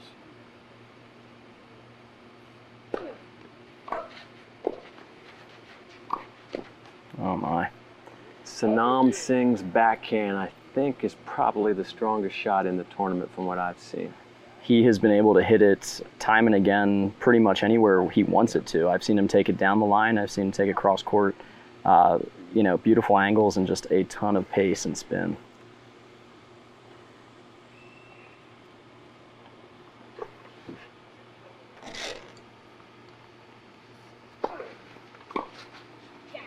That is an unbelievable return as well. He looks like he's dialed in early. Holden's going to have to get a little more action on that serve. Almost looked like a second serve. Yeah, I think what he's trying to do is avoid what happened last match where he had a low first serve percentage.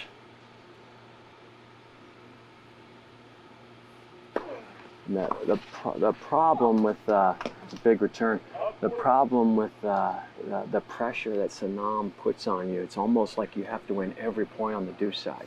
Yes. Because it's so hard to win points serving to him. Yes, and the youngsters look a little slow out of the gate here to start this match. Yeah, playing on their heels a little bit. Yep.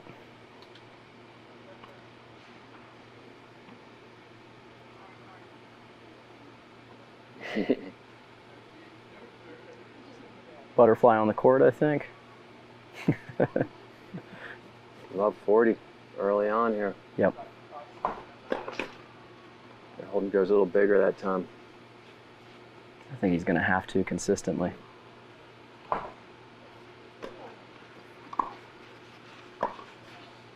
Missed it. Just missed it. And early break at love.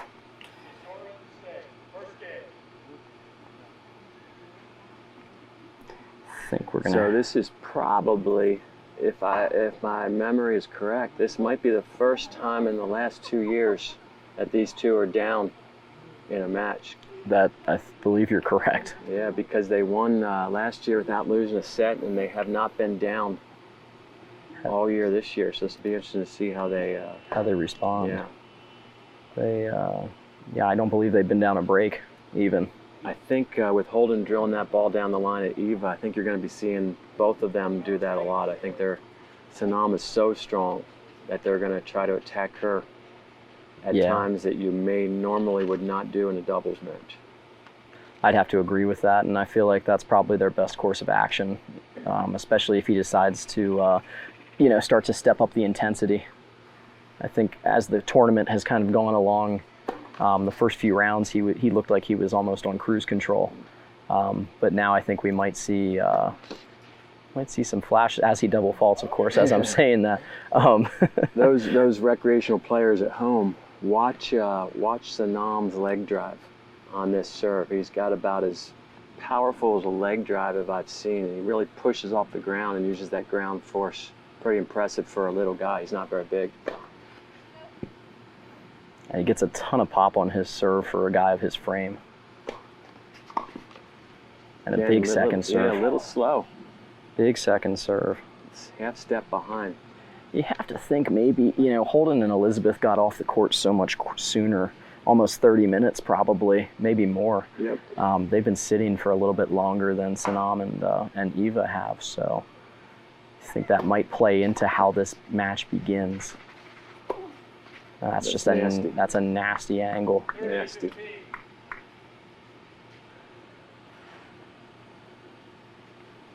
Well, that's the way to respond. You start a game with a double fault, and then you follow it with, super strong second serve, and then just a, big forehand winner there. We'll see if, as the match goes on, if they catch on to that serve and their timing's a little better. Because right now they look a half step behind, both of them. Yep.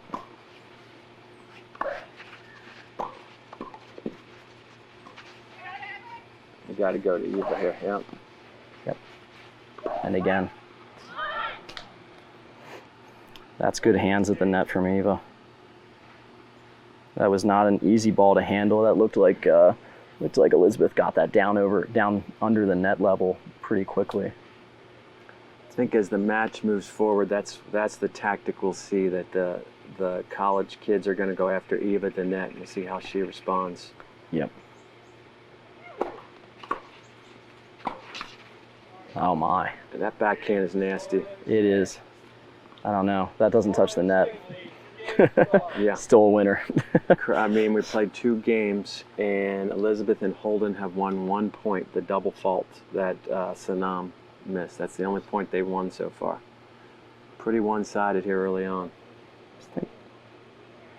I don't know if we'd have to say that, obviously they want to win this game. I don't know if they necessarily need to, but they've got to right the ship here at some point.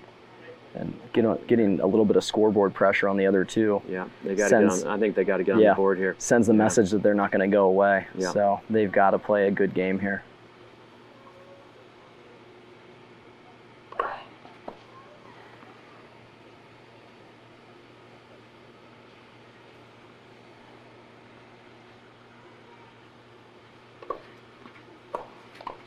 Again, he's not ready. Another half step behind. Big return from Eva there. Boy, she is early. She's just teeing off. I don't think either of them are being aggressive enough with. They're not making big serves. Then they're sitting back and they get stuck in a second serve situation, and really stresses the importance of the first serve percentage in a doubles match. Now once again serving to Sanam at love 15. Exactly. Backs against the wall. That's like staring down the barrel of a gun, especially if he hits a backhand here.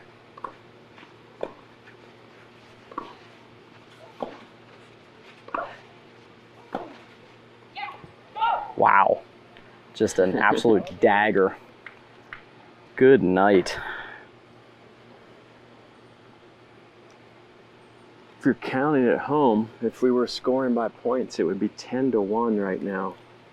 Singh and Forsora have won every point except for a double fault by Sanam, so very one-sided out of the gate.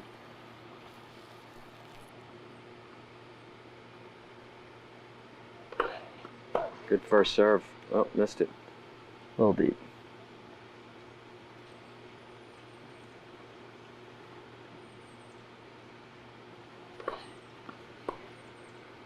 Double fault? Yep. Nice thing about playing on hard true, Phil, is like that first ball, Holden standing right there and he can just look at the mark, and obviously it must have been out because there was no comment right. on that team. Absolutely. The playing on hard true has such an advantage in terms of being able to reinforce line calls. There should almost never be a question, except we've seen. There's a great move by Holden. They got to do that great a lot move. more. They got to keep him off balance a little bit. They do. He's way too comfortable right now.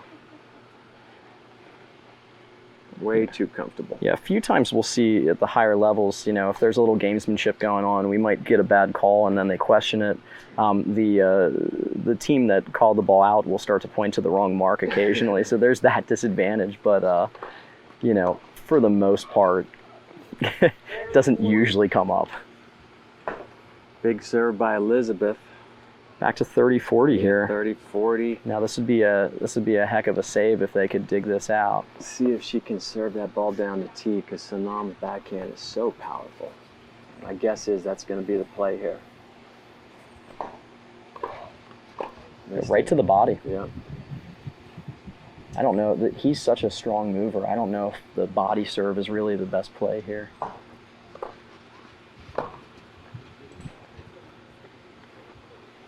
And he made it. Another winner down the line. 3-0. Big ball. Right now the match is being dominated by Sanam Singh. He's not even letting him get in the point.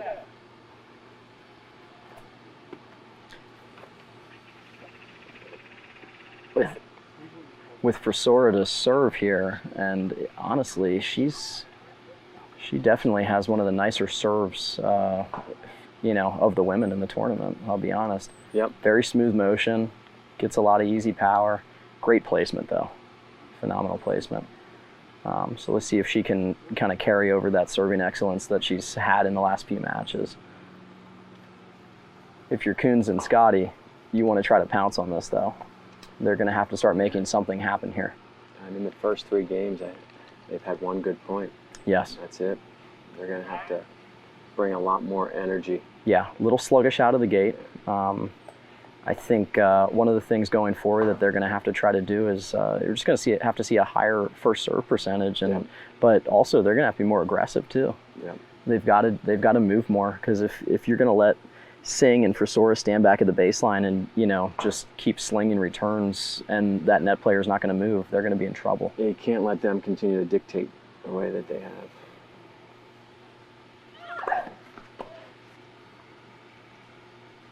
And of course, with Eva serving, it takes a lot less pressure on her serving up 3-0. Yep. And there's a great return by Coons. Big ball. I think that might have skidded off the single sideline over there. Had some good action on it, good depth. Now I know these 2 kids, they're competitors. I think we're probably about to see them step it up a level here, if they can get this pressure off their shoulders. Right in the corner. Yeah, and that's serve. a big return. Bullet by Elizabeth. I mean, you're not going to see him miss a lot of volleys, so that shows what a quality return that was. Love 30 early here. This is their first real opportunity.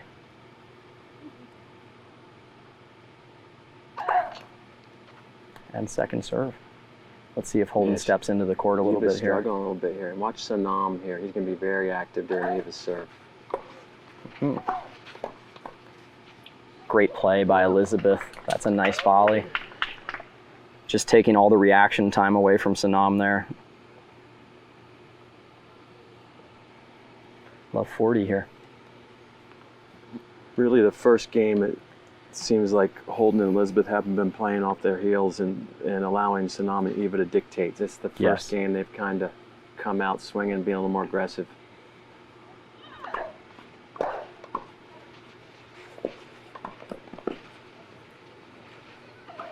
Should have been closer.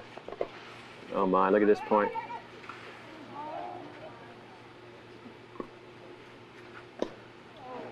The shank.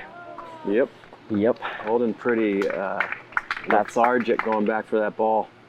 I have to say the older, the more seasoned pair definitely has more of a spring in their step right now. Yep. Because those 2 just tracked those balls down like they were out for a walk in the park. That looked pretty routine. I think Eva even laid out for that one on the ground. Every other team, I would think almost every other team in this tournament, they win that point. Yep. Yeah, they're gonna have to, they're gonna have to be used to hitting an extra balls during these points, because they're, or 2 or 3. Yeah, this competition's much stronger in this match than what they faced earlier.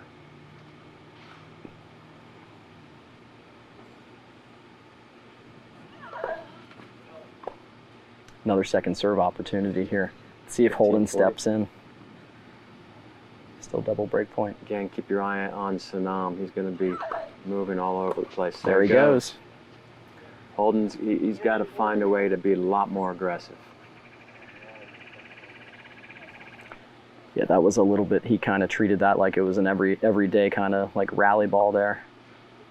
There wasn't a lot of angle on it.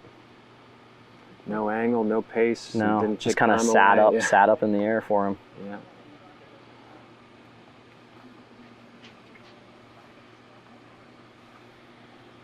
Big point early in the match, 30-40. Deuce.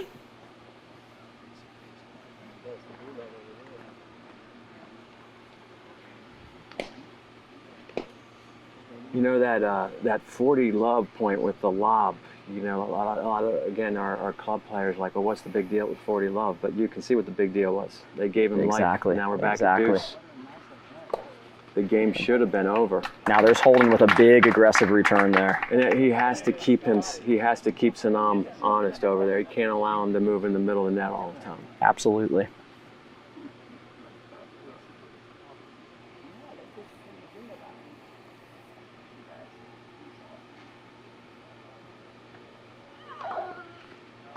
Missed Back. it. Yep. All Second right, serve here.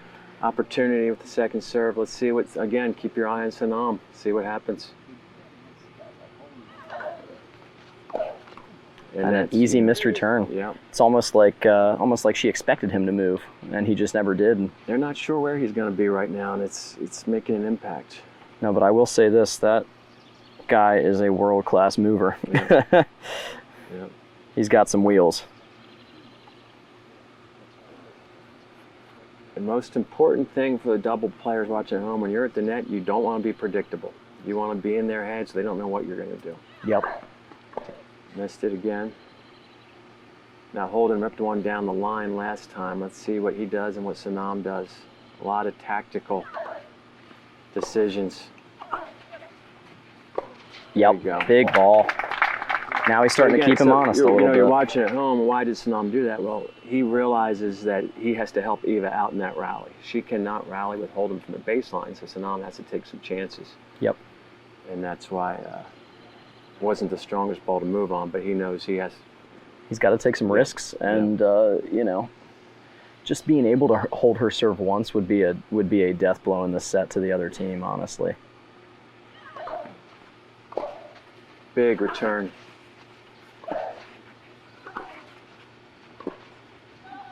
Yeah, I thought it was out from here. Yeah. Another example on hard courts. On hard courts, you couldn't do that, but after Elizabeth hit the ball, she checked the mark, and she could see that the mark was out. Yep. Which is totally legal, as long as it's made in a timely fashion. So this, in my opinion, Phil, this is the game that decides the set. If they lose this one, it's over. Holden has to hold. They're going to have to. I totally agree with you there. Big kick serve. That was unreturnable. The crowd's coming alive a little bit here. There's a let. Let. First serve. Yeah, that angle was unreturnable. Now let's see if he goes down the tee. Oh, same serve. I think he really wanted that one.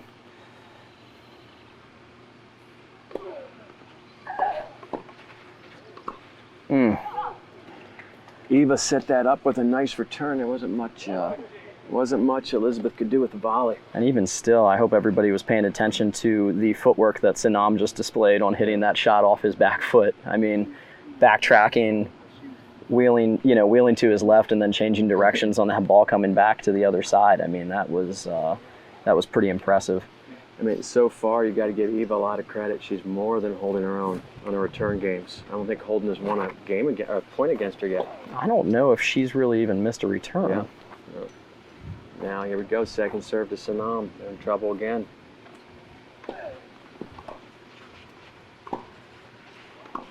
Now we're seeing a bigger ball from Holden.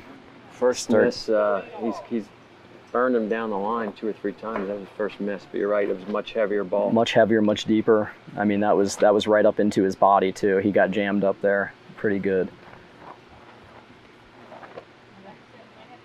And we're going to see if Holden keeps trying to hit that lefty kick at her. I'd like to see flat right at her. Flat serve. Okay, down the tee. Another good return. Oh, he almost still made that. I mean, but great point by Coons and Scotty there. Got to get more aggressive. Got to keep the heat on them. And so that's the other thing. I hope for our recreational players at home, we saw Elizabeth poach, we saw Holden move over and cover. It looks to me as if that was a planned poach all along. Yep. And so that's the ability when you plan that out ahead of time. You're not really losing much if your partner is there to cover you on that poach. Yeah, you'll see a lot of times they'll talk here in between points, and if they don't get a chance to talk, they'll give signals. There she's giving them a signal behind the back, where to serve, and then what she's doing. So she wants to serve down the middle. I'm not sure what the signal she gave. Probably the rock. I think she's going to stay. And great kick serve by Holden there. That was wicked. I mean, that hit, and that was probably about 2 feet above Eva's head there. So they've got a chance to hold here, kind of put themselves back into the set. Again, they got to try some different stuff with Sanam. Elizabeth has to be maybe a little more active than she normally is.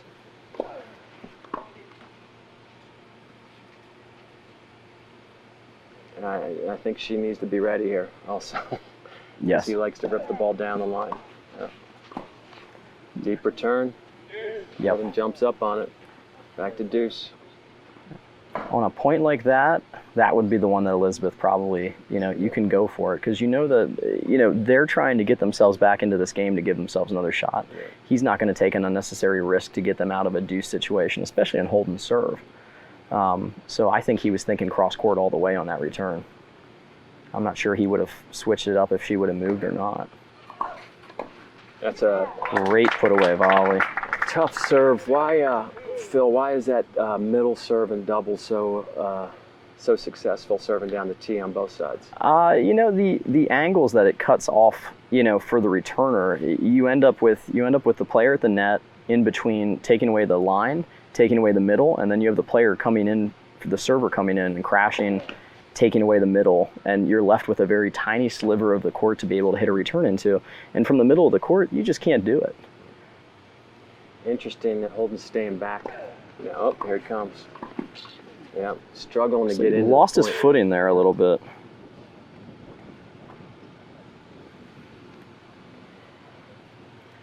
Back to deuce here. This is a big point in this first set. Yeah, this is almost more important than the ad point. This is kind of how I expected the games to go. That they're winning most of the time against Eva on hold and serve, but they're struggling to get that ad point. That's a good mix. Really nice big flat serve out wide there from Coons. So now he's going to have her guessing what's coming: the slice down the tee, the flat serve, the kick. Even if he misses that, I think that was a good play to mix it in. I think he needs to try something. I think he needs to go flat to the body here. I would think so. If He's he got to bring him misses it. something he hasn't seen yet. Yeah. Because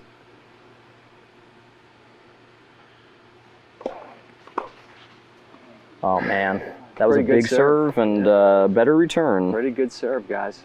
Just too good. Boy, I'm really impressed with Sanam Singh here early. He looks I think way we got sharper. maybe 4 or 5 consecutive points where they win the deuce. Holden and Elizabeth win the deuce point and lost the ad. Here's the opening that Singh and Frisor have been waiting for, second serve. Good kick. Unbelievable. Can't believe he just got that back. Fence it. Fence it. There you go. Almost.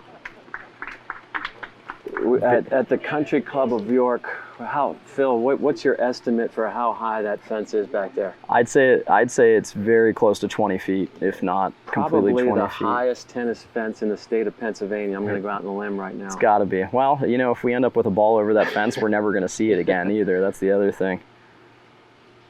See if another try on the ad side. Goes wide. There we go. He's Good in volley. now. Another good volley. And an unbelievable passing shot. No lob so far. So I think Holden and Elizabeth have to understand they need to cut down those angles and get If closer. the closer they are, the more real estate they cut off from Sanam's passing shots. I think the lob will come. And also for Holden, he's got to understand that first volley, keep it away from Sanam. Yes. Good. Wow. So again, it looked like Elizabeth is able to put that away, but it's not a normal match. Instead of trying to put that away, I go right back at her. Absolutely. I hit it back to Eva. Absolutely. You have to. He gets his racket on absolutely everything over there. Winners on normal players are not winners on He's in the Sanam zone Singh. right now. Let's see what first ad out after several deuces. Big serve. Great return. It goes at Eva Keep going Frisor. at her. Yeah, she keep going at her. They That's a got good lucky. move. I think that would be more effective right now is if they get into the net, if they take the pace off, and when they're playing Sanam. Yeah. You give this guy pace, he's going to eat it up, he's going to send the ball back with interest. You're not going to win that way. I think they need to get in, start leaving some balls shorter in the court with no pace, try to make him hit up from his shoes. He's the dominant player as of now. Holden keeps going to that kick. And, as this match progresses, you're going to start to see him. If he doesn't start, finding a rhythm here soon, he's going to get more and more desperate with his serving locations. Great kick, great finish. Elizabeth did a nice job on that one. When the serve kicked up, she went right to the net. She got really close to the net. It kind of gave her some options. And for the players at home following, when you get into that situation, if you see a big kick serve like that, that player gets drawn out wide, there's only really one place that they can put that ball back in play, and that's high down the line. So you have to be sitting on that shot in most cases. Otherwise, you're just going to see a lob. Those are really the only two ways that they're going to get that ball back in play. She's Golden thinking, opportunity. right idea. Golden opportunity. She's thinking.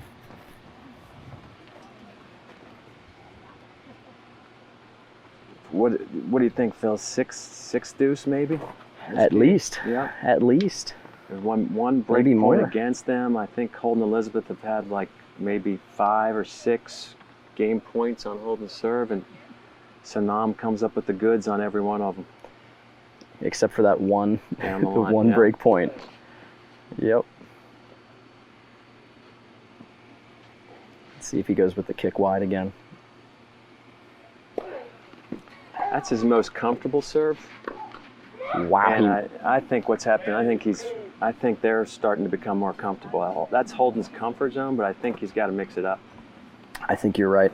That's that one was a little safe. Yep. I don't think he was being as aggressive as he has been. Now let's see if they take the pace off here and maybe try to disrupt his rhythm, because He's got to try something different. He's eating the pace up on every single one of these returns. I mean, he's missed maybe one ball this whole game. Got to try something different.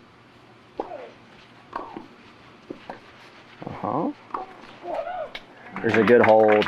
There's a good hold. Guys, we're gonna turn it over here for a couple minutes to the man who may be York County's biggest tennis fan. Most of the tennis players in York know him. This is Mr. John Davis, who's one of our sponsors from Penn State Management, and he's going to talk a little bit about a program that he's very passionate about. What a great event we have here in York County. Phil and Mark and Mike Groft have put on. It's a great thing for the community, and they've been doing it. How many years have you been doing it now, Phil? Well, this is 6 years for the tournament, but I believe we've been benefiting the Opioid Collaborative for 4 of them, and it's just kind of grown. I mean, it's kind of taken on a life of its own. It's a real beast in a good way. It just keeps growing.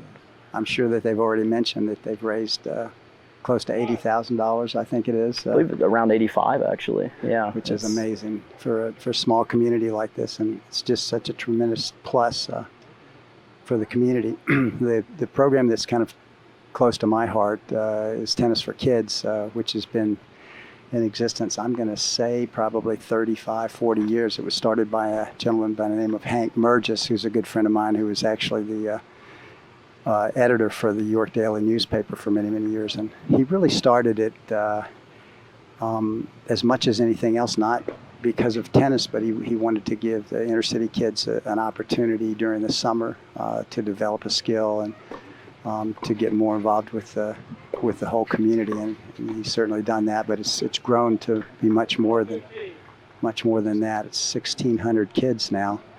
Unfortunately, this summer we had to cancel it. But it's still very, very much alive and well, and we've got over 100 instructors. Phil has been very involved in it. Mark has been involved in it over the years. So it's been a community thing, just like this event is. But at the end of the day, it's great to watch great players like this, and they're certainly an inspiration to us all. But the big deal is that it encourages a lot of the young kids that get an opportunity to see this play. You want me to? You said back here. Thanks so much for sitting with us, John. Really appreciate those kind words. John's given us a little bit of background on the Tennis for Kids program in York County, and just a little bit of side information for you. I'm 31 years old. I actually started playing tennis with the program when I was 7. That's how I got my start. So have a lot of success stories out of that program, and it's just done a great job of building a love for tennis in our community here.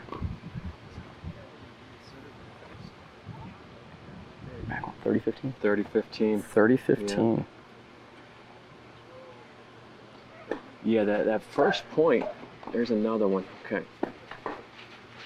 Yeah, they've got to start going at Forsora. They got to get her more involved because Sanam is just dominating. If he gets to the net, if he gets, at the baseline, I don't think it really matters where he's going to be at. But and right now, Eva is more than holding her own. I mean, she's playing very solid. Yes, and Coons and Scotty certainly have their hands full this year.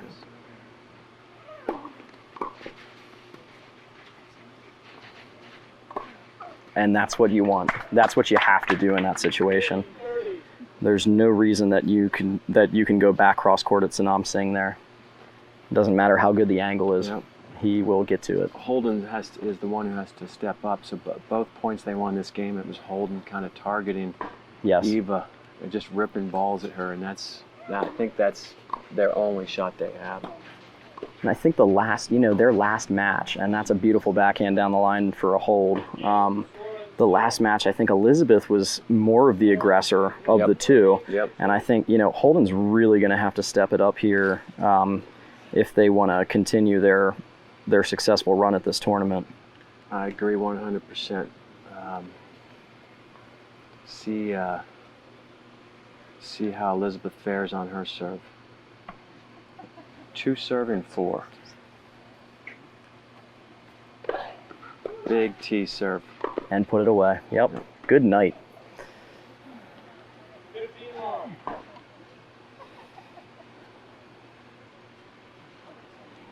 And those are the kind of points that you really want when you're playing these two.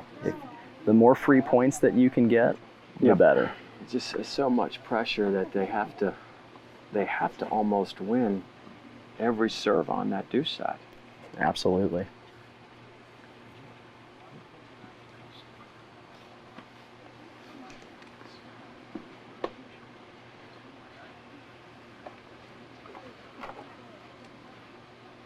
See if they can get up. They really haven't had an easy game at all.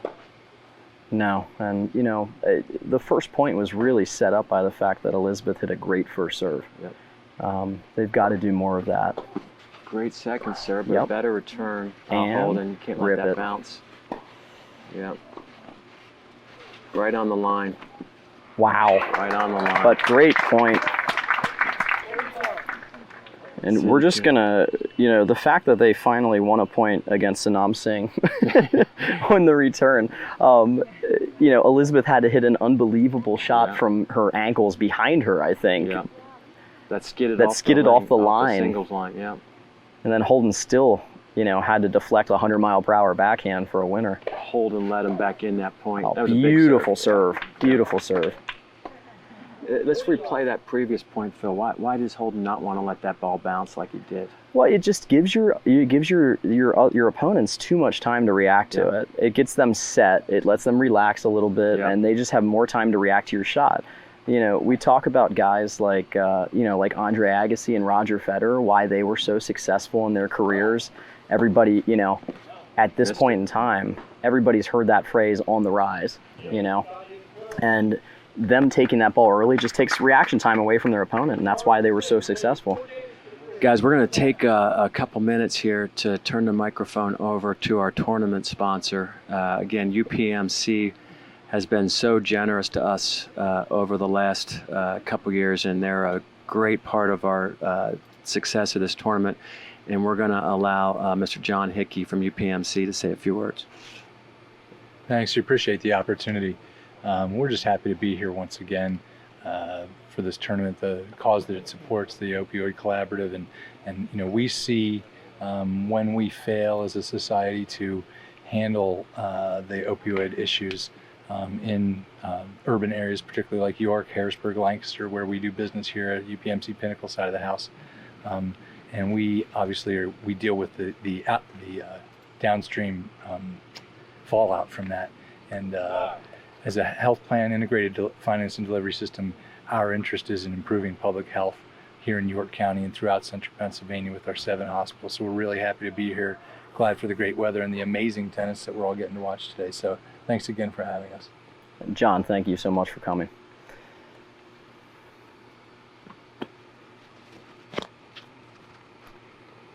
Four 3 for Sora to serve. Biggest game of the set, Phil, do you think?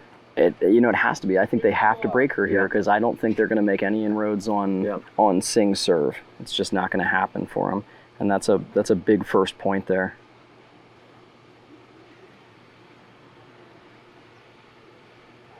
They came out a little sluggish. They were a little under the gun. We're starting to see, Holden and Elizabeth pick it up here, but will it be enough? Let's serve. Once again, guys, UPMC, along with all our generous sponsors, you see the banners at home hanging behind the fence, and everyone in our community has been just incredibly generous to support this great cause.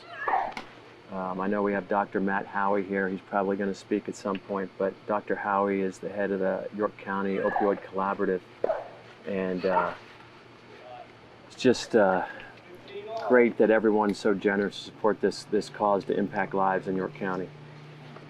Yeah, I believe Matt's going to come on and give us a lot of insight about how the dollars are spent to help combat this this epidemic in our area and actually across the entire United States, really. 15-all, big point here. Mm-hmm. And a beautiful return. They gotta find. I think Holden and Elizabeth have to find a way to attack her with pace. They do. Yeah. I think if they can really step inside the baseline, again, as I was discussing earlier, taking that ball early, and it'll do 2 things. One, it neutralizes Sanam at the net, which is most important. Look for him to move here, by the way. Let's see what happens. There it goes. And a great return. Elizabeth might have had 1 inch of net clearance on that return. A bullet about 1 inch over the net. That's what you need to do to make him miss. She's done it twice now. So that was big. This is as much as they've been on their heels, they have a chance to even the match here. Yes, they do. Let's see what Eva comes up with. Sanam's going to be all over the place on this serve. Now we're on a second serve, though. Let's see. Holden's got to step up and be aggressive here if he wants to get this break. He was going to go. Oh, Elizabeth should have been there. That was a ball that she should have taken. She knows it, yeah. Holden hit a great return there. Pulled Eva out wide. Nothing else she was going to be able to do. Matt, what do you think, Phil? It's a split second to make that decision to go over and cross? You almost have to make the decision as soon as you see them reacting to the ball. Before your opponent hits it. Because if you're making that decision when they're hitting it, it's too late. Still break point here. Let's see what Sanam does. Get it a little deep. We're looking at a second serve again. Bullet return by Elizabeth, but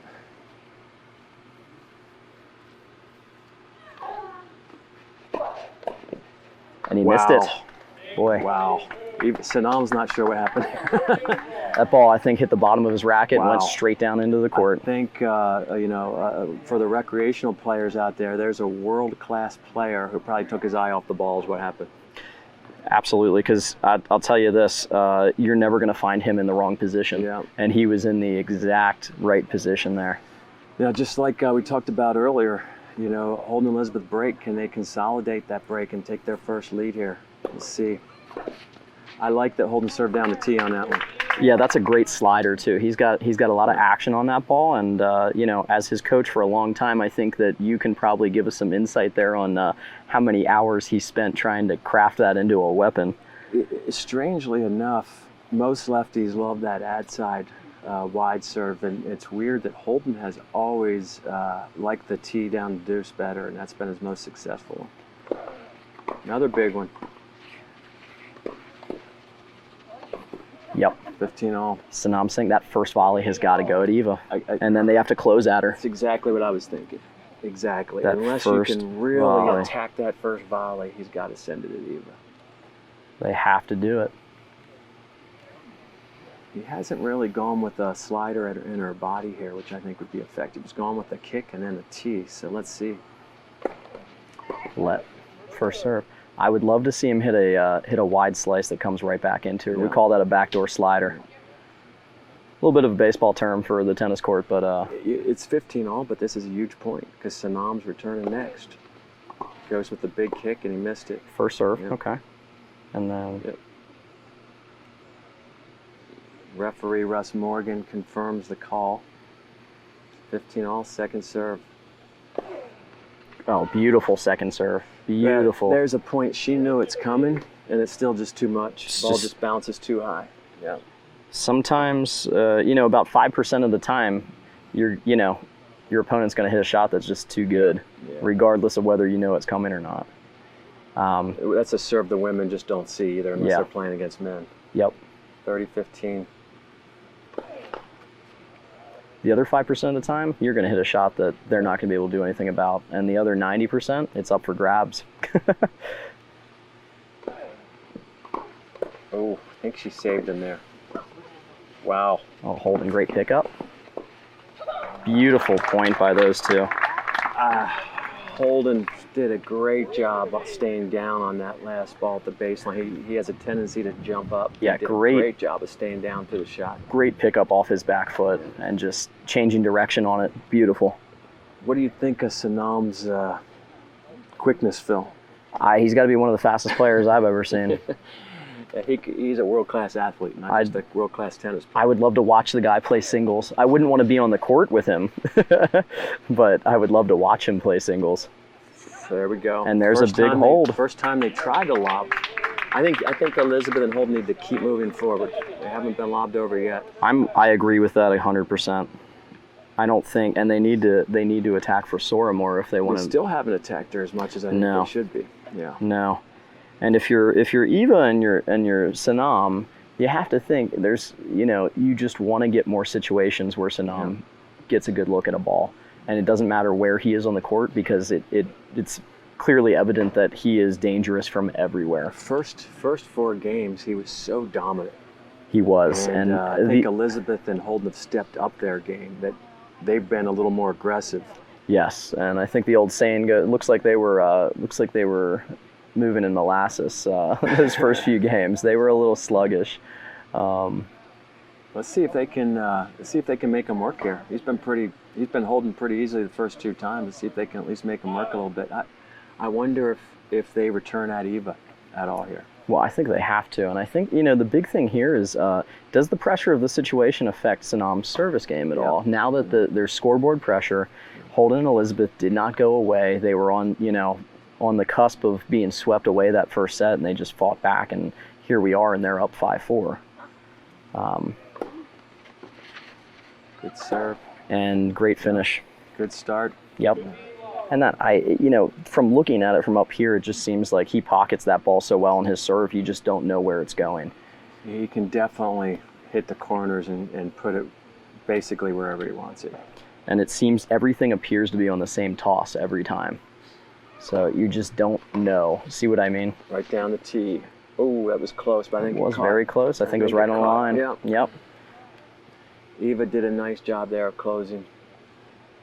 As I often tell my students, it doesn't matter what it looks like. It matters how effective it is.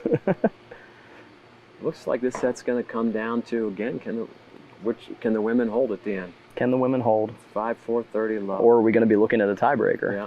I don't want to say that too early, but there's a rare first serve miss. He's been his first serve percentage is probably around 80%. Solid. Not much difference in his second serve. No, it's Just a little bit of pace difference. That's it. and maybe a little bit more conservatively placed. Yep. But they're still the kids have their hands full with that ball.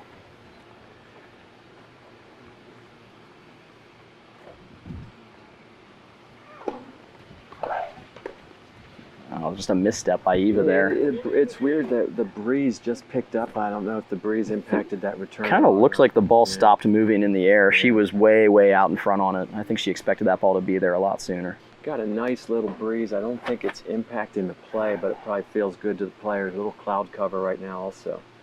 course, then again, they are also like kind of down in the pit too, Yeah. so they don't get as much of this as we do either. All right, so we've seen a couple of first serves missed here. I think. Oh, no, you're right. Second serve. Yeah. Oh, took a lot off that one. Yes, he did. There's a lob. Why? Yeah, Missed it. questioning why Holden would hit it back to him, but he got lucky on that one. Yep. Don't you think that was a very tactical play to take all that pace off that serve? Absolutely. I think honestly, I think he didn't think they could afford the mistake there. I think that was the big thing. And sometimes that works in your favor because he's been bringing so much pace and spin at Holden. We saw that happen last match. They started taking some pace off the ball. Elizabeth did on that big hold, and it really just threw the male returner off completely. Went from 40 love to 40-30 at second serve. Huge return. Oh my! What happened there? Did that Did hit that the net? clip the net? I think it clipped the I think net. it may have. It looked like it hopped right over Holden's Yeah. racket. Yeah. Elizabeth just blistered that return though. She did. She absolutely pasted that. So we're at 5-all. Elizabeth Scotty to serve. Sanam Singh just held, so the ladies' serves are going to determine the end of this first set. Elizabeth came up with a big hold last time she served too. See if Holden shows some activity up there on this side.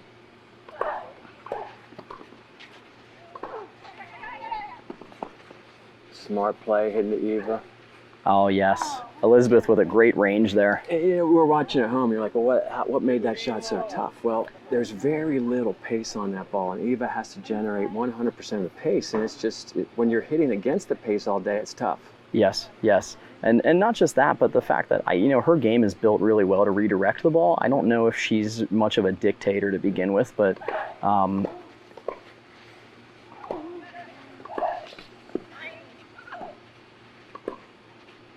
Should have gone right back at her, I Yep. think, again. she's not necessarily hurting anybody with her ground strokes. But I will say this: if you give her pace on the serve, her return is nasty. Yeah, Eva Wang is a former top 10 junior. She went on to play #1 at Harvard. She took 13 years off. I'm sorry, Eva Forsora now is her maiden name, or her married name. And she played last year, Phil, but came a much higher level back this year. Absolutely. That ball was close. Yeah, good move by Holden there. Yeah.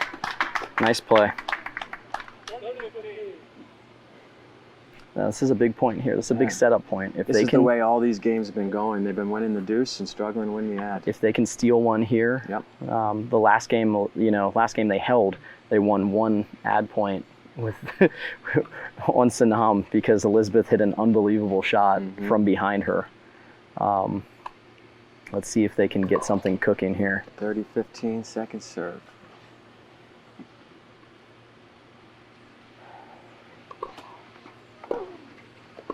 Oh, just a huge return. That's called a world-class forehand. There. That ball had so much action, pace, angle. Just crushes the ball. Yep. Not to mention, I'm pretty sure he was 1.5 feet off the ground when he hit that. I mean, this guy, for our aspiring tennis players at home, if you guys want to know how to be an explosive tennis player, it starts with your legs. Yep. And this guy has them, and I mean, he really has them. Probably the biggest point of the set here, 30-all, 5-all.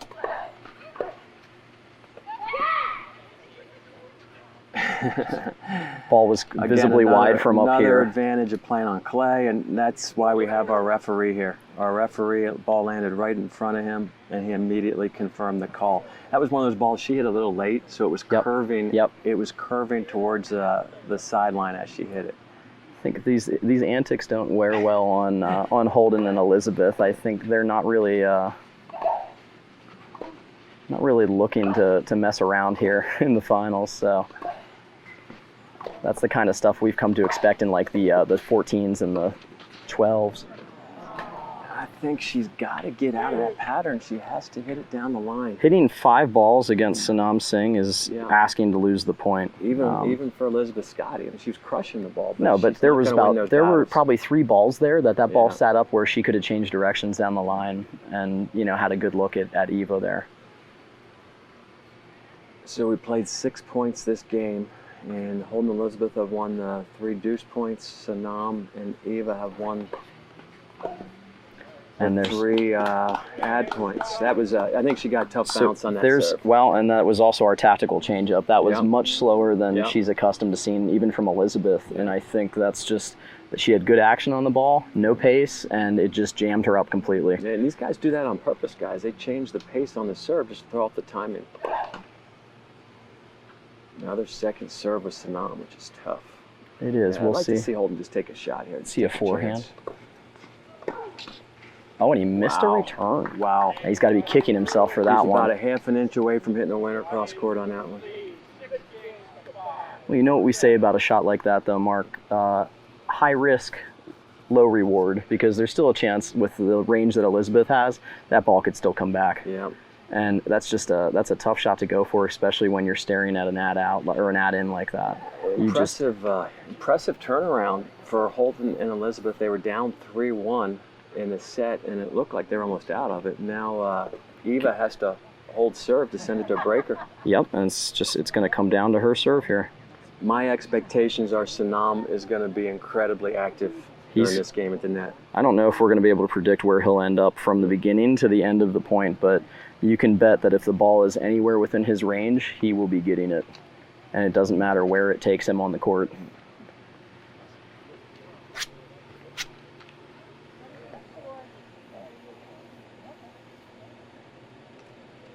All right, here we go. For those of you watching at home, 5 serving 6. Eva for Sora serving to stay in the set. But I think tactically at home, watch Sanam at the net. That's going to be the interesting tactics. Watch, he's going to be moving. He's going to be faking. He's going to do everything he can to make himself part of the point here, even though Eva's serving.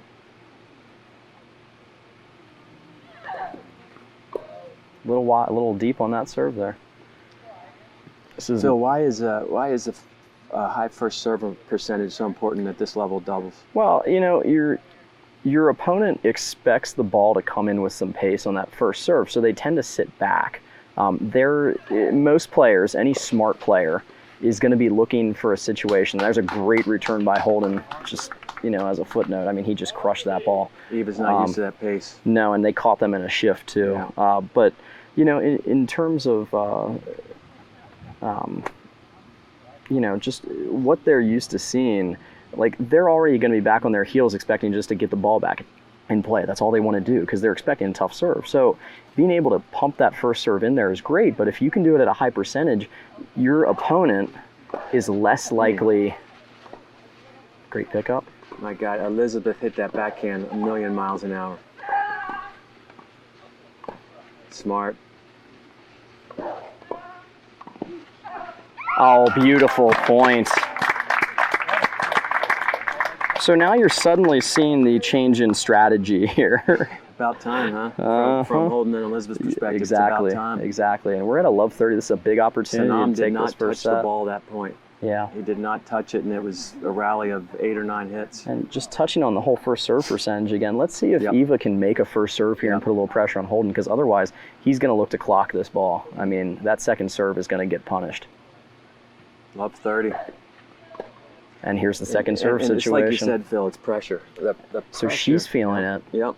This is going to be a tight serve, I think. I still think Sanam's going to go on this one. Let's watch him. Yep. And he went, and he got Yeah. it done. Holden's got to be much more aggressive on that. I shot. think when you're up 30 love like that, and Yeah. they're just pounding your partner cross court, Sanam Singh does exactly what he needs to do there. Holden needs to be more aggressive, though. I mean, yeah. Easy to watch here up in the booth. You and I, we haven't missed a shot all day up here. That's true. That's true. We just call him like we see him. So 15-30. And again, what's Sanam pull out of his hat here? As I think he freezes. I think he doesn't go at all. I think he'll stay put, and I think that might throw Elizabeth off if he doesn't move at all. Elizabeth takes 2 steps inside the baseline to return. Let's see this. He goes. He goes, but a beautiful return.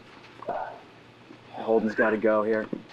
And he does. Oh, my. Oh, what a shot. Oh, my goodness. What a shot. I'm not sure what happened there. I don't know if it was a miss hit, if he tried it. It didn't sound like a miss hit. I don't think it touched the net either. I think he literally just wristed that ball, popped it right over the net. It bounced about 1.5 inches off the court. Sanam was standing right next to it. And Actually, had no I think chance. it bounced backwards. Yeah, you have to watch the replay at home. Yeah. When we get home on that one.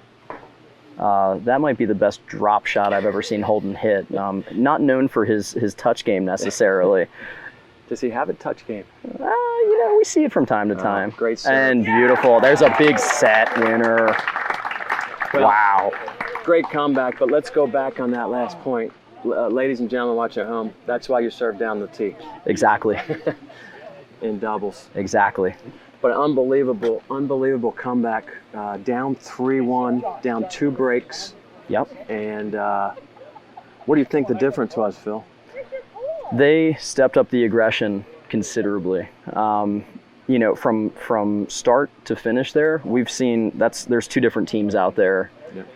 Yeah. I think they really started, they were a step slow. It looked like they were playing on their heels. And like I said, that might come from, we kind of call it like the, the hangover from taking too long of a break. Yep. They're standing around, the other team's fresher off their other match, they're looser, ready to go. And, Singh and Frisora just came out firing on all cylinders. At one point, I think we said that they won 11 out of the first 12 points of the match. Interesting, that last point of the set, the Sanam has been all over the net, and that's the first time they caught him down the line. Yep. I think they got to do that more. I think they got to keep him honest. Absolutely, because you have to against somebody, especially with Eva's not bringing a serve that's hurting either one of them, and they can really, especially on in a second serve situation too. You've got to do it sometimes. Eva's been serving solidly the entire match, and she struggled with the first serve that last game. She did. But she's been more than holding her own throughout the entire tournament. And actually, from the beginning of the set to the end of the set, Scotty and Coons they kind of got into their rhythm on their service games. We were talking about, they kind of got over the hump after being down love 3, and Holden had to serve at 1-3 to get them kind of back into the set. And we said how big of a game that was there, and he struggled, right, but he got the job done. That was like a 7-deuce game. Absolutely, but he still, and they even had, they just could not win a point off of Sanam Singh at that point. And they've kind of fallen into their rhythm a little bit. They've given him some different looks on the returns. And, we can't expect the guy to be perfect. Tennis is an imperfect game. We expect everybody to make errors. Regardless of how good they are, and unfortunately, Sanam just missed a few shots at the end of the set there. But you really can't put that much pressure. The big one was that volley that was he's going to make that shot 99 out of 100 times. Yes, and that was an important point. But Holden's going to start out serving, so we'll see. See if the Scotty Coons team get off to a better start this set. Let's see if they get, they start carrying some of that confidence over. Because, last match we talked about how teams start off the second set. How important is that first game? Yeah, many people, tennis aficionados would say that the most important game of the match is the first game of the second set. So why do people think that? Well, I said it earlier, and I'll say it again. If you're the team who won the first set, you have a chance to put your foot, down on the other team, and you have to do it because you want to assert your dominance in the second set and tell them that, this is not going to be any different than the first set. And again, if you're the team that lost the first set, you're going to fight and scratch and claw like crazy to get back into this, and you want to send a message real soon that you're not going away anytime soon. Yeah. Missed it by 2 or 3 inches. You got a good look at it. Yep. But tried to be a little too fine on that one. And so we're starting to see a few cracks in his game all of a sudden. He's missing a few returns. I mean, I know he's good. I don't know if he could play better than he did those first 4 or 5 games. No, that was unbelievable. Unbelievable. Yeah. Probably some of the best tennis these courts have seen in the club's history. I'd have to say so. Back to the days. I mean, we've had a pretty storied program here at the Country Club of York. dating back to Gil Rothrock. Dr. Gil Rothrock, who's a York legend for those in the tennis community. York legend, and a lot of locals claim that he probably had the talent level to be, top 5 in the world. It's just at the time he had the option of, do I make a living as a surgeon, or do I slum it on the tennis pro circuit? Big serve by Holden, and it was a miss hit by Sanam that landed right inside the baseline, right inside. That was a little bit of bad luck, so here we are, 30-all. 30-all. Holden serve. This is a huge setup point. This sets the tone. It's almost more important than that breaker, that hold point that we're going to look at here on the next add point. Obviously, this is a huge point because Sanam's returning next. Great return by Eva. Big backhand coming. Yep. Good night. Great return by Eva. Kind of forced a weak volley by Elizabeth. Now they're in trouble again. Like I said, you give her pace, she's really dangerous, especially on that service return. She has been returning so well this entire match. Where's he going here? You think body serve or goes flat? Think big. Went right at the backhand. And a beautiful angle there. Talk about that last shot, because everybody wants to crush the ball. Talk about that last shot. Well, let's put it into terms of physics here. I mean, Sanam doesn't have that much court to work with. He's got to take the pace off that shot in order to make it go in the court, and that was the big thing there. We're going to turn it over for a couple minutes. Dr. Matt Howie, who is the head of the York Opioid Collaborative, which is our recipient of all the funds that we raised for the tournament. We're going to turn it over to Dr. Howie and have him talk about the collaborative for a second. Hey, wow, what a great match. Thank you guys for putting this on. And speaking for the collaborative, I am not the executive director. I got Brittany doing that. I'm on the board now. But such important work, and especially instead of COVID-19. We're continuing to see an escalation in overdose deaths, unfortunately. We had 2 years where we actually saw decreases in overdose deaths in our county. That is a very unusual phenomenon, and we were very excited, hopeful. COVID-19 has changed the dynamic dramatically. We're running year over year about a 50% increase in overdose deaths in the setting of COVID-19 deaths as well. So our work has never been more important, I would say. Really important work, and these funds are just so critical for us to continue to do what we're doing. So Matt, tell us a little bit about what kind of services the collaborative offers. Like where is our money being spent, and how does that help our community? So there are, when it comes to these kinds of responses, I think there's lots of different groups that kind of jump into this space. You have government agencies, you have insurance companies and health providers, but invariably there are gaps. There are opportunities and spaces that otherwise aren't being able to be filled. We have worked really hard on building collaborative relationships to help dynamics with sharps management. So that's a program right now that we're looking at getting some grant funds, and this could help supplement that so that individuals, regardless of the condition they have that generates sharps and needles, have safe place to dispose of them in the county, judgment-free. Allows us that support. That's just one example. We're working on improving the coordination of data collection, and we're playing a role in coordinating between government, EMS, and fire data to better understand where overdoses are happening and how we can better get resources into those spaces that otherwise we may not have been able to see if those areas weren't coordinated together. And there was no real convening entity. We play that role. Yeah. So over the past year, we've had a partnership with something called the CDC Foundation. So it's the foundation arm of the Centers for Disease Control. Yeah. And that's developed something called the FAST program, which is a public health and safety team. Yeah. Even though we don't have a health department in the county, we have a public health voice in the county. That's kind of the job that I get to play, working with law enforcement and other providers, again, coordinating data collection and helping refine our approach. And we learned some really critical information. Yeah. We learned a lot of overdoses are individuals that are on probation and parole, and being able to better have them be aware of their caseload, having that increased risk allows them to respond better. Not in a punitive manner necessarily, but really trying to help them get the help when they're demonstrating a cry for help. That's great work, Matt. I think it's very important that all of those that are battling addiction, and make no mistake about it, it is a disease.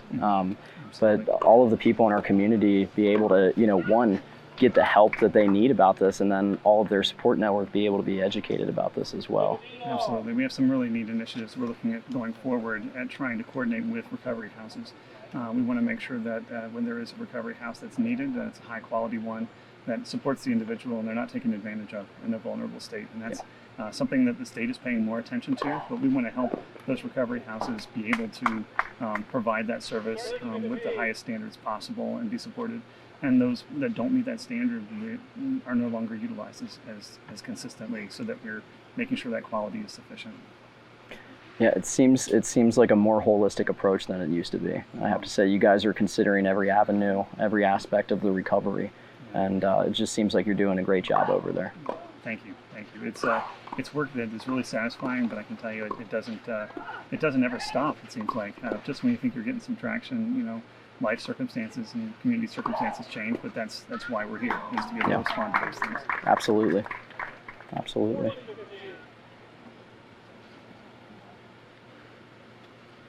Well, this is an amazing match. As a complete tennis hack, I love watching high-level tennis, and this is fun to watch. They are unbelievable, aren't they? For sure.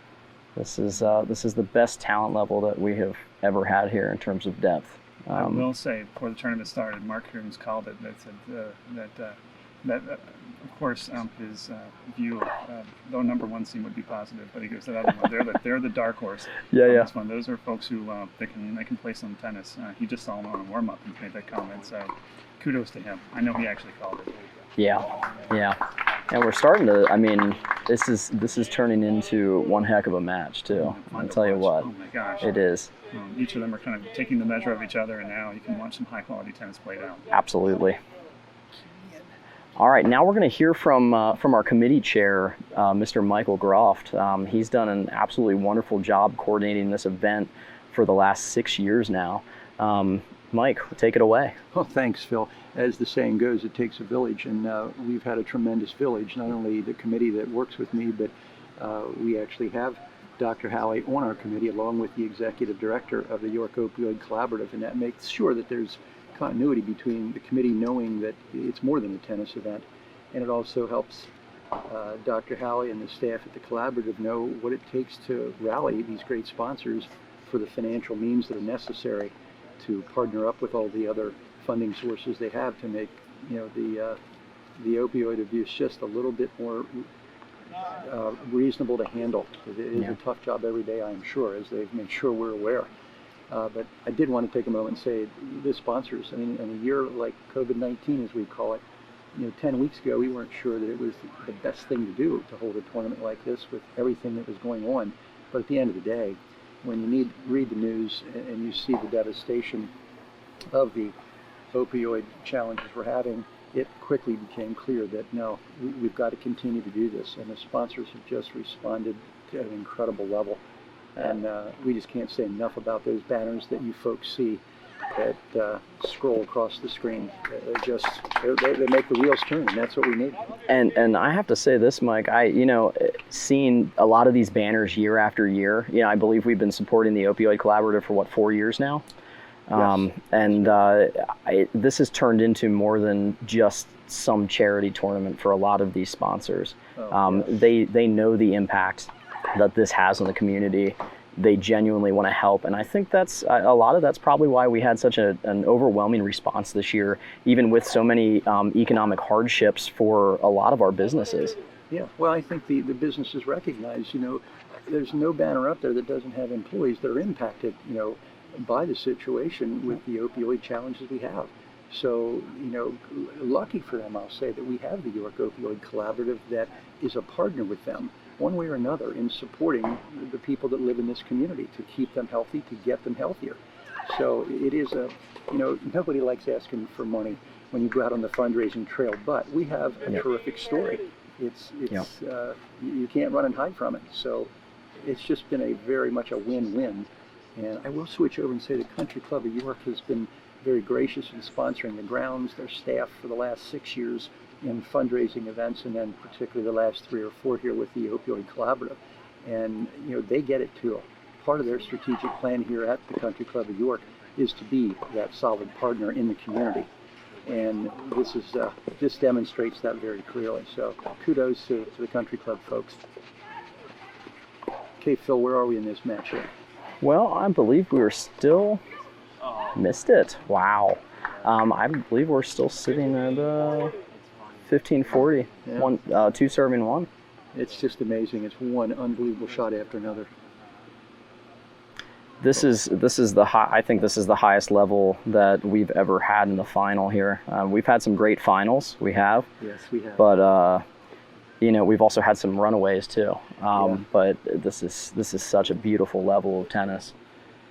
Yeah, the folks that lost in the final last year was Punch Malika and Charlotte Sakura. They've been mainstays with our charity since the beginning, every year. And I hate to say it, but we may have seen a changing of the guard. I think we may have seen that last year too. Yeah. But I remarked earlier in the semifinal that, 2 years ago, the final was between Charlotte Sakura, Punch Malika, and Ilya Shatisvili and Delia Mask, and that was a phenomenal level for a final. But this year we saw Ilya come back with a different, but very strong partner, and we saw Punch and Charlotte again, and they didn't even make the semis. Yeah, yeah. It just, this, like I said earlier, and I'll say it again, this tournament has kind of turned into an uncontrollable beast, but in a very good way. Absolutely. It's good for the game of tennis. It's good for the country club. It's outstanding for the collaborative. And, you like being involved in things, as our committee knows, where there's several factors that are winners. And Yeah. we got them all over the place. And that's just tremendous. So can't say enough about it. So much fun. Rare miss. This is a Rare miss miss indeed. from Sanam Singh. So we saw a little bit of, they faltered a little bit to start this set. Holden got broken right off the bat, but they've leveled the match at 2-all, and they're up 30 love here, and they're looking strong. Yep. I think we're still allowed to call them teeny boppers, right? I think they're both still teenagers. Oh, just missed it, I but was just speaking about a half hour ago with the president of the apartment gallery, which I was affiliated with and before I retired this year. And he said, Mike, count us in for next year, which is just incredible. Again, nobody knows what the future holds with respect to the economic gains of any of these companies with what's going on with COVID. But that's just a testament to one company that just gets Yes, it. They yeah. understand that they're going to be here. and they've been with us from the very beginning. Yes, they have. The apartment gallery has been one of our chief sponsors since the creation of this tournament. Yep. And they've just been outstanding with their generosity every year. And as one of the primary fundraisers, I can tell you the stories just go on and on when I spoke with each and every one of these banner sponsors up here, in particular one where the company was this year saying, you know what, we have to settle back a little bit on our donations this year because we just don't know the future. And I got a call a half hour later from them saying, you know what, our individuals around the office pitched in and we're still going to do the sponsorship. I mean, that's the kind of commitment you have from not just the names of the companies, but it always boils down to the people in the company. And that's what makes the difference, I think, in York County in so many ways. When times get tough, they roll up their sleeves and they get the job done. And that's why we're here today. We have a long, proud history of that in this county. I will say that. This is blue collar America at our roots, and nobody here is a stranger to hard work. Yeah, many of us, most of us grew up here. Yep. We understand what goes on here. It's just hard work, and hopefully get lucky along the way as well. All right, I'm going to turn it back to Mr. Coons here and let him give some more intelligence on this match. Mike, thanks so much for sitting with us. My pleasure. You're welcome.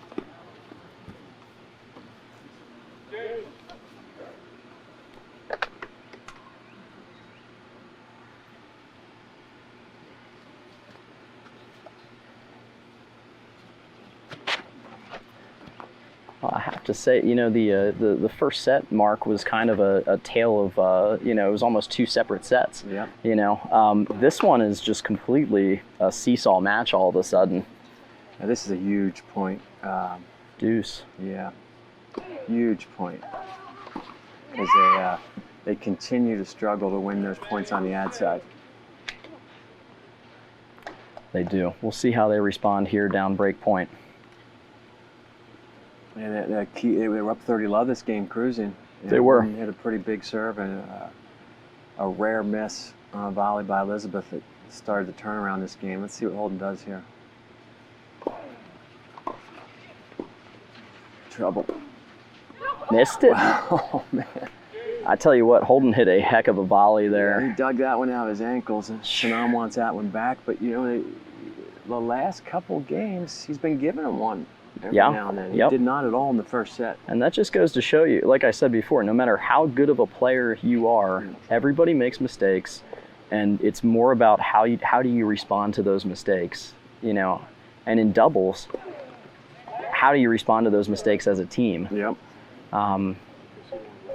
Because I don't know, Mark, you've been playing tennis a long time. I've been playing a long time, and it's always the best team that wins. It's not the best two individuals on a tennis court.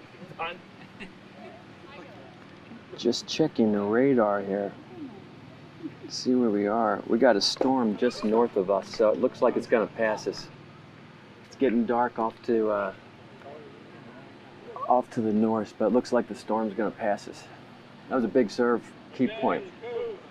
Yeah, I have to say, I mean, talk a little bit about our weather situation the last few years of this tournament. I think as hot as it is today, we've still been very fortunate not to end up with a lot of rain. We always hold our breath that lightning siren doesn't go off. Exactly. Especially if we can hear the thunder already. And that's a big hold from Coons. Big hold. So Holden hits that transition volley. It doesn't look like much, but then he moves so close to the net that it puts pressure on Sanam to do something he's not comfortable with, and there's the result of it. And not to mention, you have to think, you know, Sanam's not really, when that ball comes back at him, it's got slice on it, it's low, it's got no pace. Yep. What does he do with that ball? You can't lob it from no man's land because that puts you in a bad situation. Coons and Scotty are both, you know, great coverers of the court. They will put down a lot of overheads on you if you try to go over top of them. So he's pretty much got to try to blast that through them. And, you know, because of the pressure they're putting on him right now, and we talked about this earlier in the match, is something that those two had to start doing. He's starting to miss some shots. And watching the tournament, Holden may be, you know, one of only one or two other ones who serves and volleys on almost every point. Yes. That's just kind of his comfort zone. Yes. He's always moving in when he serves. He moves in, he closes that net like a freight train. Yeah. It's straight to the net. Every single shot. So 2 serving 3. I believe Sanam's the only one who has not been broken yet this match. And I'm not going to say it's never going to happen, but the odds of it happening are pretty slim. Because he's just been basically been able to serve the ball wherever he wants to at will. The placement's unbelievable. Yep. I mean, Holden was 3 steps to the side of the doubles alley to get that ball back in play. Easy overhead put away for Eva there at the net.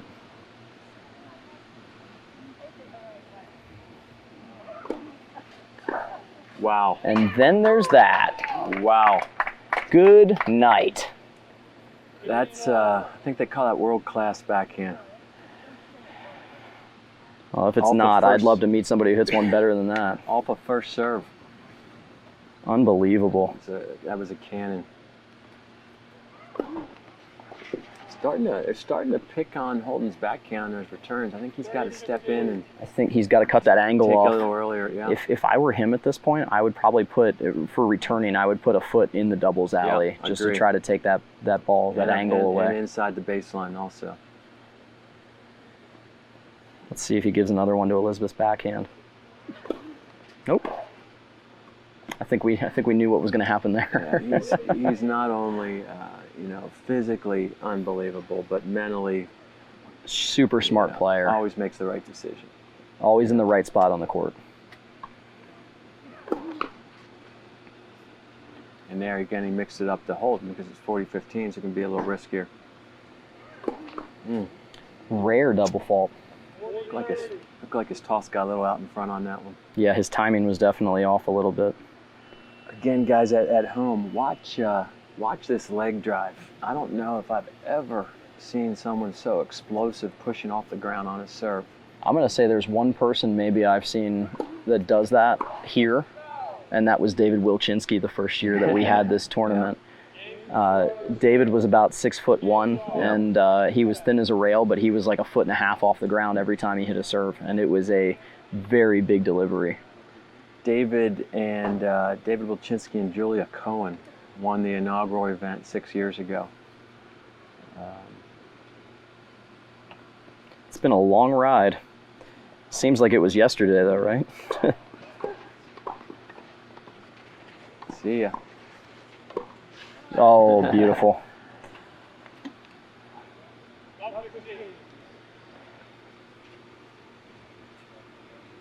So 3-all. Elizabeth Scotty serving. Important part of the match here.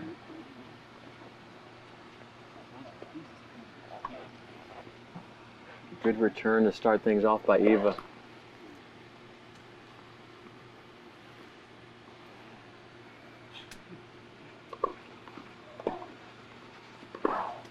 That's a big backhand again. She just steps into that backhand, just rips it.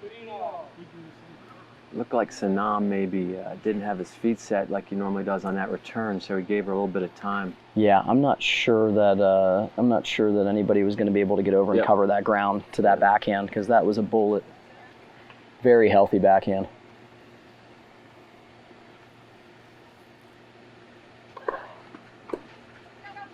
Nice serve from Elizabeth. Body serve. And to couple that with good movement from Holden too, and that just puts Eva on her back foot there, trying to hit a tough return.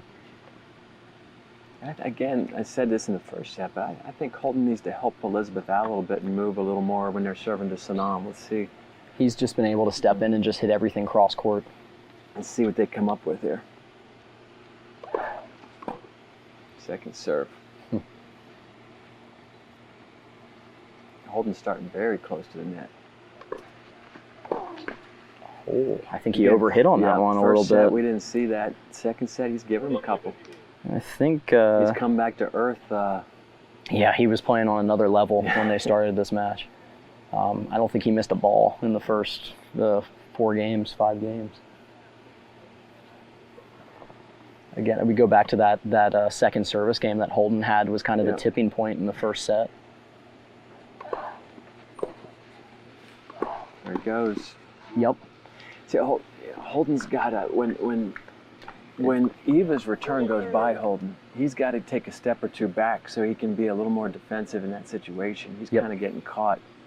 And not just that, but like let's talk about like where his eyes should be in that situation. He should be looking at Sanam. Yep. He should not, he should be just kind of trying to feel that out, because Elizabeth's revving up to hit. The ball is on his side of the court. He's got to take a look. Like, he absolutely has to take a look at Sanam and see if he's moving, and then he might be a little more, square up to him, maybe be a little more prepared for that, but you're still going to lose that point most of the time. Double fault, tough luck on the neck, back to deuce. She really decelerated on that swing there. For those of you at home, when we use terms like accelerate, decelerate, there's only one way to swing a tennis racket, and you have to accelerate every time. Nothing good comes off of slowing your racket down. 3-all deuce, huge game. But a miss. Again, so Holden moves, that puts a little pressure on her, and right, because off. She's thinking, she's like, okay, cross court, and then all of a sudden Holden moves, and at the last second she goes, I have to change directions, and she does, but you lose a lot of accuracy doing that. Very important to not be predictable at the net. Wow, what a serve. Beautiful serve. Down the middle, so no angle. Line, where's the line? Yeah, they got to go down the line here sometime. Because Sanam's going to rip on if not. Good depth. Wow, that was in. Missed it. She played it. It was an out ball. She played it. Sanam dumped it because he was so surprised. Because he hit the He out was ball. so surprised. They got lucky on that one. Guys, we're gonna turn the microphone over for a little bit to a multiple champion here in our mixed doubles charity classic, and they've kind of, she and her partner have become a big part of the culture during this tournament. We're so blessed to have them each year. So this is, we're going to turn over to the head professional at Radley Run Country Club out of Philadelphia. This is Charlotte Sikora. Hi guys. Now I'm so excited to be here again. I can't tell you how much we love playing here for so many reasons. First is charity, of course, and the relationship we've built for the people who are behind the charity. And it's been unbelievable to see year after year how much they've been able to raise and how much of a difference they are making here in York, Pennsylvania. So we very grateful to be able to come back year after year after year. And we're going to train this year so that we come back to win again next year. And we understand that with the pandemic, it was also, unfortunately, a bigger problem with addiction this time. And we really hope that we can keep the tournament going for many years and make an even bigger difference with opioid addiction. So thank you for having us. Thank you. We're very grateful. Well, guys, just so everyone's aware of Charlotte's commitment to our tournament, last year we had a speaker series at the club discussing opioid abuse. We had our district attorney, Mr. Dave Sunday, speak, our coroner speak, several doctors, and it was so nice of Charlotte. She and one of the members from her club in Philadelphia came down to experience that speaker series. So it kind of shows her dedication and commitment to our event.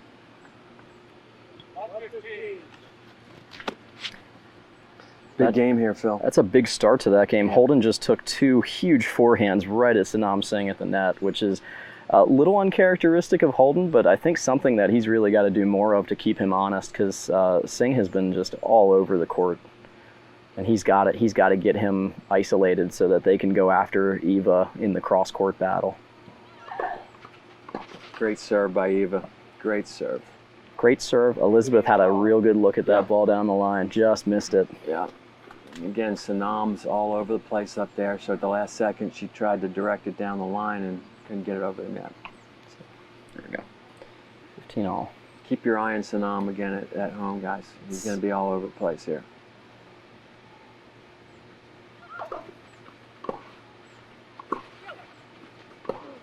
There's a big ball into her backhand. Talk about Holden ripping that forehand down the middle. Why down the middle? Well, at that point, he's got Sanam isolated over onto that side. He knows he's not going to move, and Sanam's in more of a defensive situation since that return cleared the net player. Yeah. So now he's got to step back and he's got to be more reactive. He can't be assertive at that point. So Holden pretty much has carte blanche to hit the ball anywhere he wants, like in that whole side of the court. So he did a great job there of putting that heavy lefty forehand right into Eva's backhand.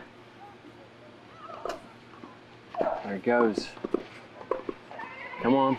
Elizabeth, great get. Yeah. Wow. That's world class. World class overhead there. That was about 2 steps inside the baseline. It was over his head. He had to take 5 or 6 steps back, and he just blistered it. We often talk about how important it is to be a great athlete as a tennis player. This guy is one heck of an athlete. On top of the point of the match, it was 15-30. That was a huge point, so it brings him back to 30 all. Another big point here. And a beautiful, beautiful shot by Holden there. I think that's only maybe the second time he caught him. And you know what I think he's going to do here? I think he's varying. I think he's going to go every other shot cross court down the line and try to keep him honest, because he's been doing a great job of returning ever since the first set. So a lot more aggressive all of a sudden. Break point. Just missed. That was back. Got a second serve situation here. Elizabeth's going to come in. Is Sanam Singh going to move here? Backhand here. Well, I wouldn't be surprised if Sanam moves. Let's see. I think he might stay put, maybe. Yep. Faked. Boom. Boom. Done. Wow. Good night. So that was Eva gets stuck having to hit a second serve, and Elizabeth just drills a return in the corner, and it was kind of easy fodder for Holden up there to finish. So that was a huge game, because here we are, Holden Coons serving for the match now. Yep. That was big. Holden has not had easy service games, so Let's see what happens here. But he's serving for the match, 5-3. Hopefully you serve with some confidence here, I would think. A little loose, Yeah, little he loose. went with that big kick again. He didn't split. It just didn't look comfortable in that volley at all. He didn't like that it came back soft. He didn't like it was high. Yep. It totally compromised his footwork at that point. Yep. Not a good start. Yep. And for those of you at home, remember, the best volleyers keep their feet on the ground. Good serve. Great serve. Good serve. We have seen Sanam come down to earth in this set. He's not superhuman. No, but he's pretty close.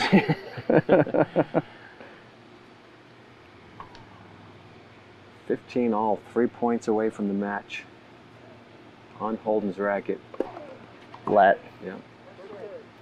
Once again, probably a little different for these kids to be playing lets right now. Division I rules took the let out of tennis completely. Went back to the kick. Yeah, I thought it was out too, just the way it looked. So they waited, they played it, and then they saw the ball mark was out, and I think the referee's going to confirm that it was out. It was out, so they're going to take a second serve here. Yeah. Only on clay would that be considered appropriate, but no gamesmanship there. That's just the way the game's played on clay. It is. Russ Morgan very quick to get out of the chair. What a serve.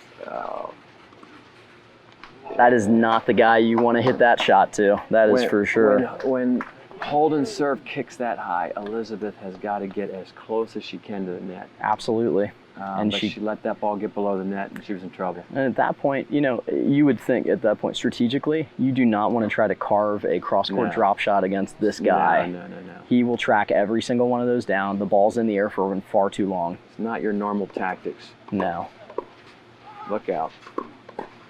Oh, beautiful hands. Wow. Wow. Elizabeth with the defensive volley, she's able to stay in it, and then Holden with the stab beauty there. Yeah.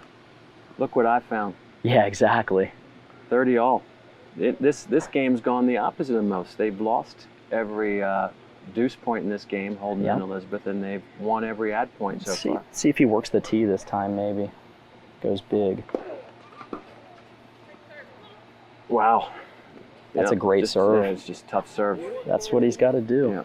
Doesn't matter who's who's got to returned. do. So we have our first match point. Now they're going to have to earn it because it's 40-30 and they're serving to Sanam. No, and Sanam's not going to give anything away here. See what they come up with tactically here. I might go big down the tee here, honestly. Elizabeth's in the I formation. And he did go big down the tee. He went for a big flat serve. Uh-huh. Trying to end it off the serve. Second serve match point. Great pickup. That's it. Wow. There you have it. Wow. Back-to-back champions. That is a very impressive showing. And just for everybody watching, Mark and I are going to sign off here, and we would just like to say thank you to everybody who tuned in today, and thank you for your support for the York Opioid Collaborative and the Mixed Doubles Charity Classic. Guys, let's start off by giving a nice round of applause to our referee, Mr. Russ Morgan.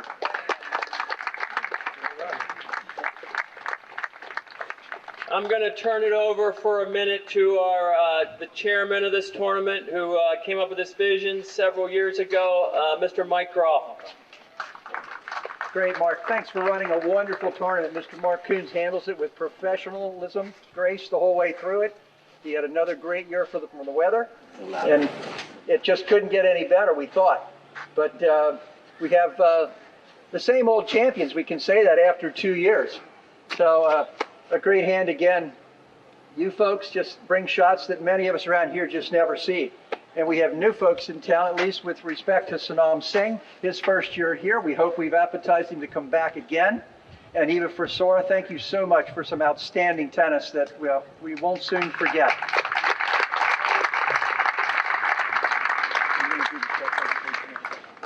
And finally, with Mr. Coons again, another Mr. Coons coming back for the second year. Holden, it's just great to see you here, and with Elizabeth by your side, you just seem to be a team that can't be beat.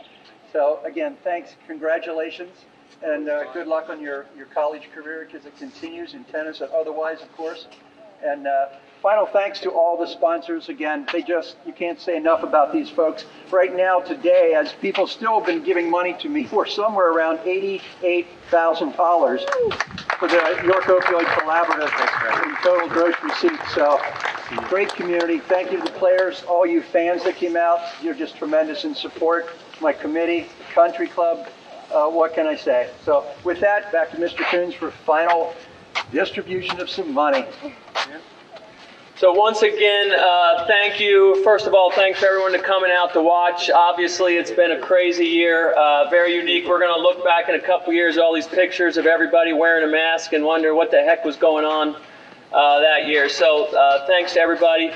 And on top of donating, so much money to the collaborative, we're able, from our sponsors' generosity, to have a $10,000 purse to our players, which helps us bring in such top-level talent. So first, the recipients of the finalist award, $2,400 as a team.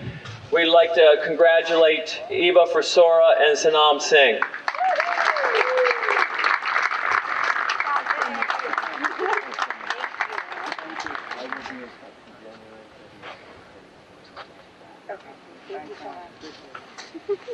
And it's certainly my pleasure to be able to award the championship prize of $5,000 in total.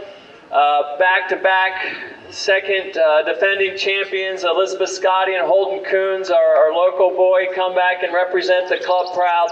So let's give them a great round of applause. You have your speech ready?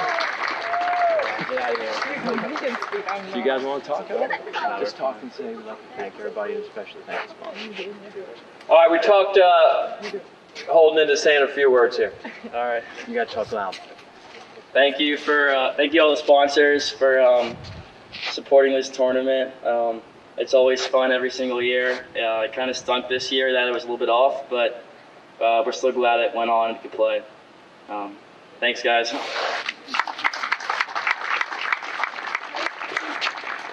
Once again, we'd like to thank the club for sponsoring this event during this unique period, and thank all our members and everyone who came out to watch. We will be, I just talked to Eva and Sanam. We usually set the date at the beginning of the year, and we'll get that date out there as soon as we set it, usually sometime in January. So thanks for the support, everybody.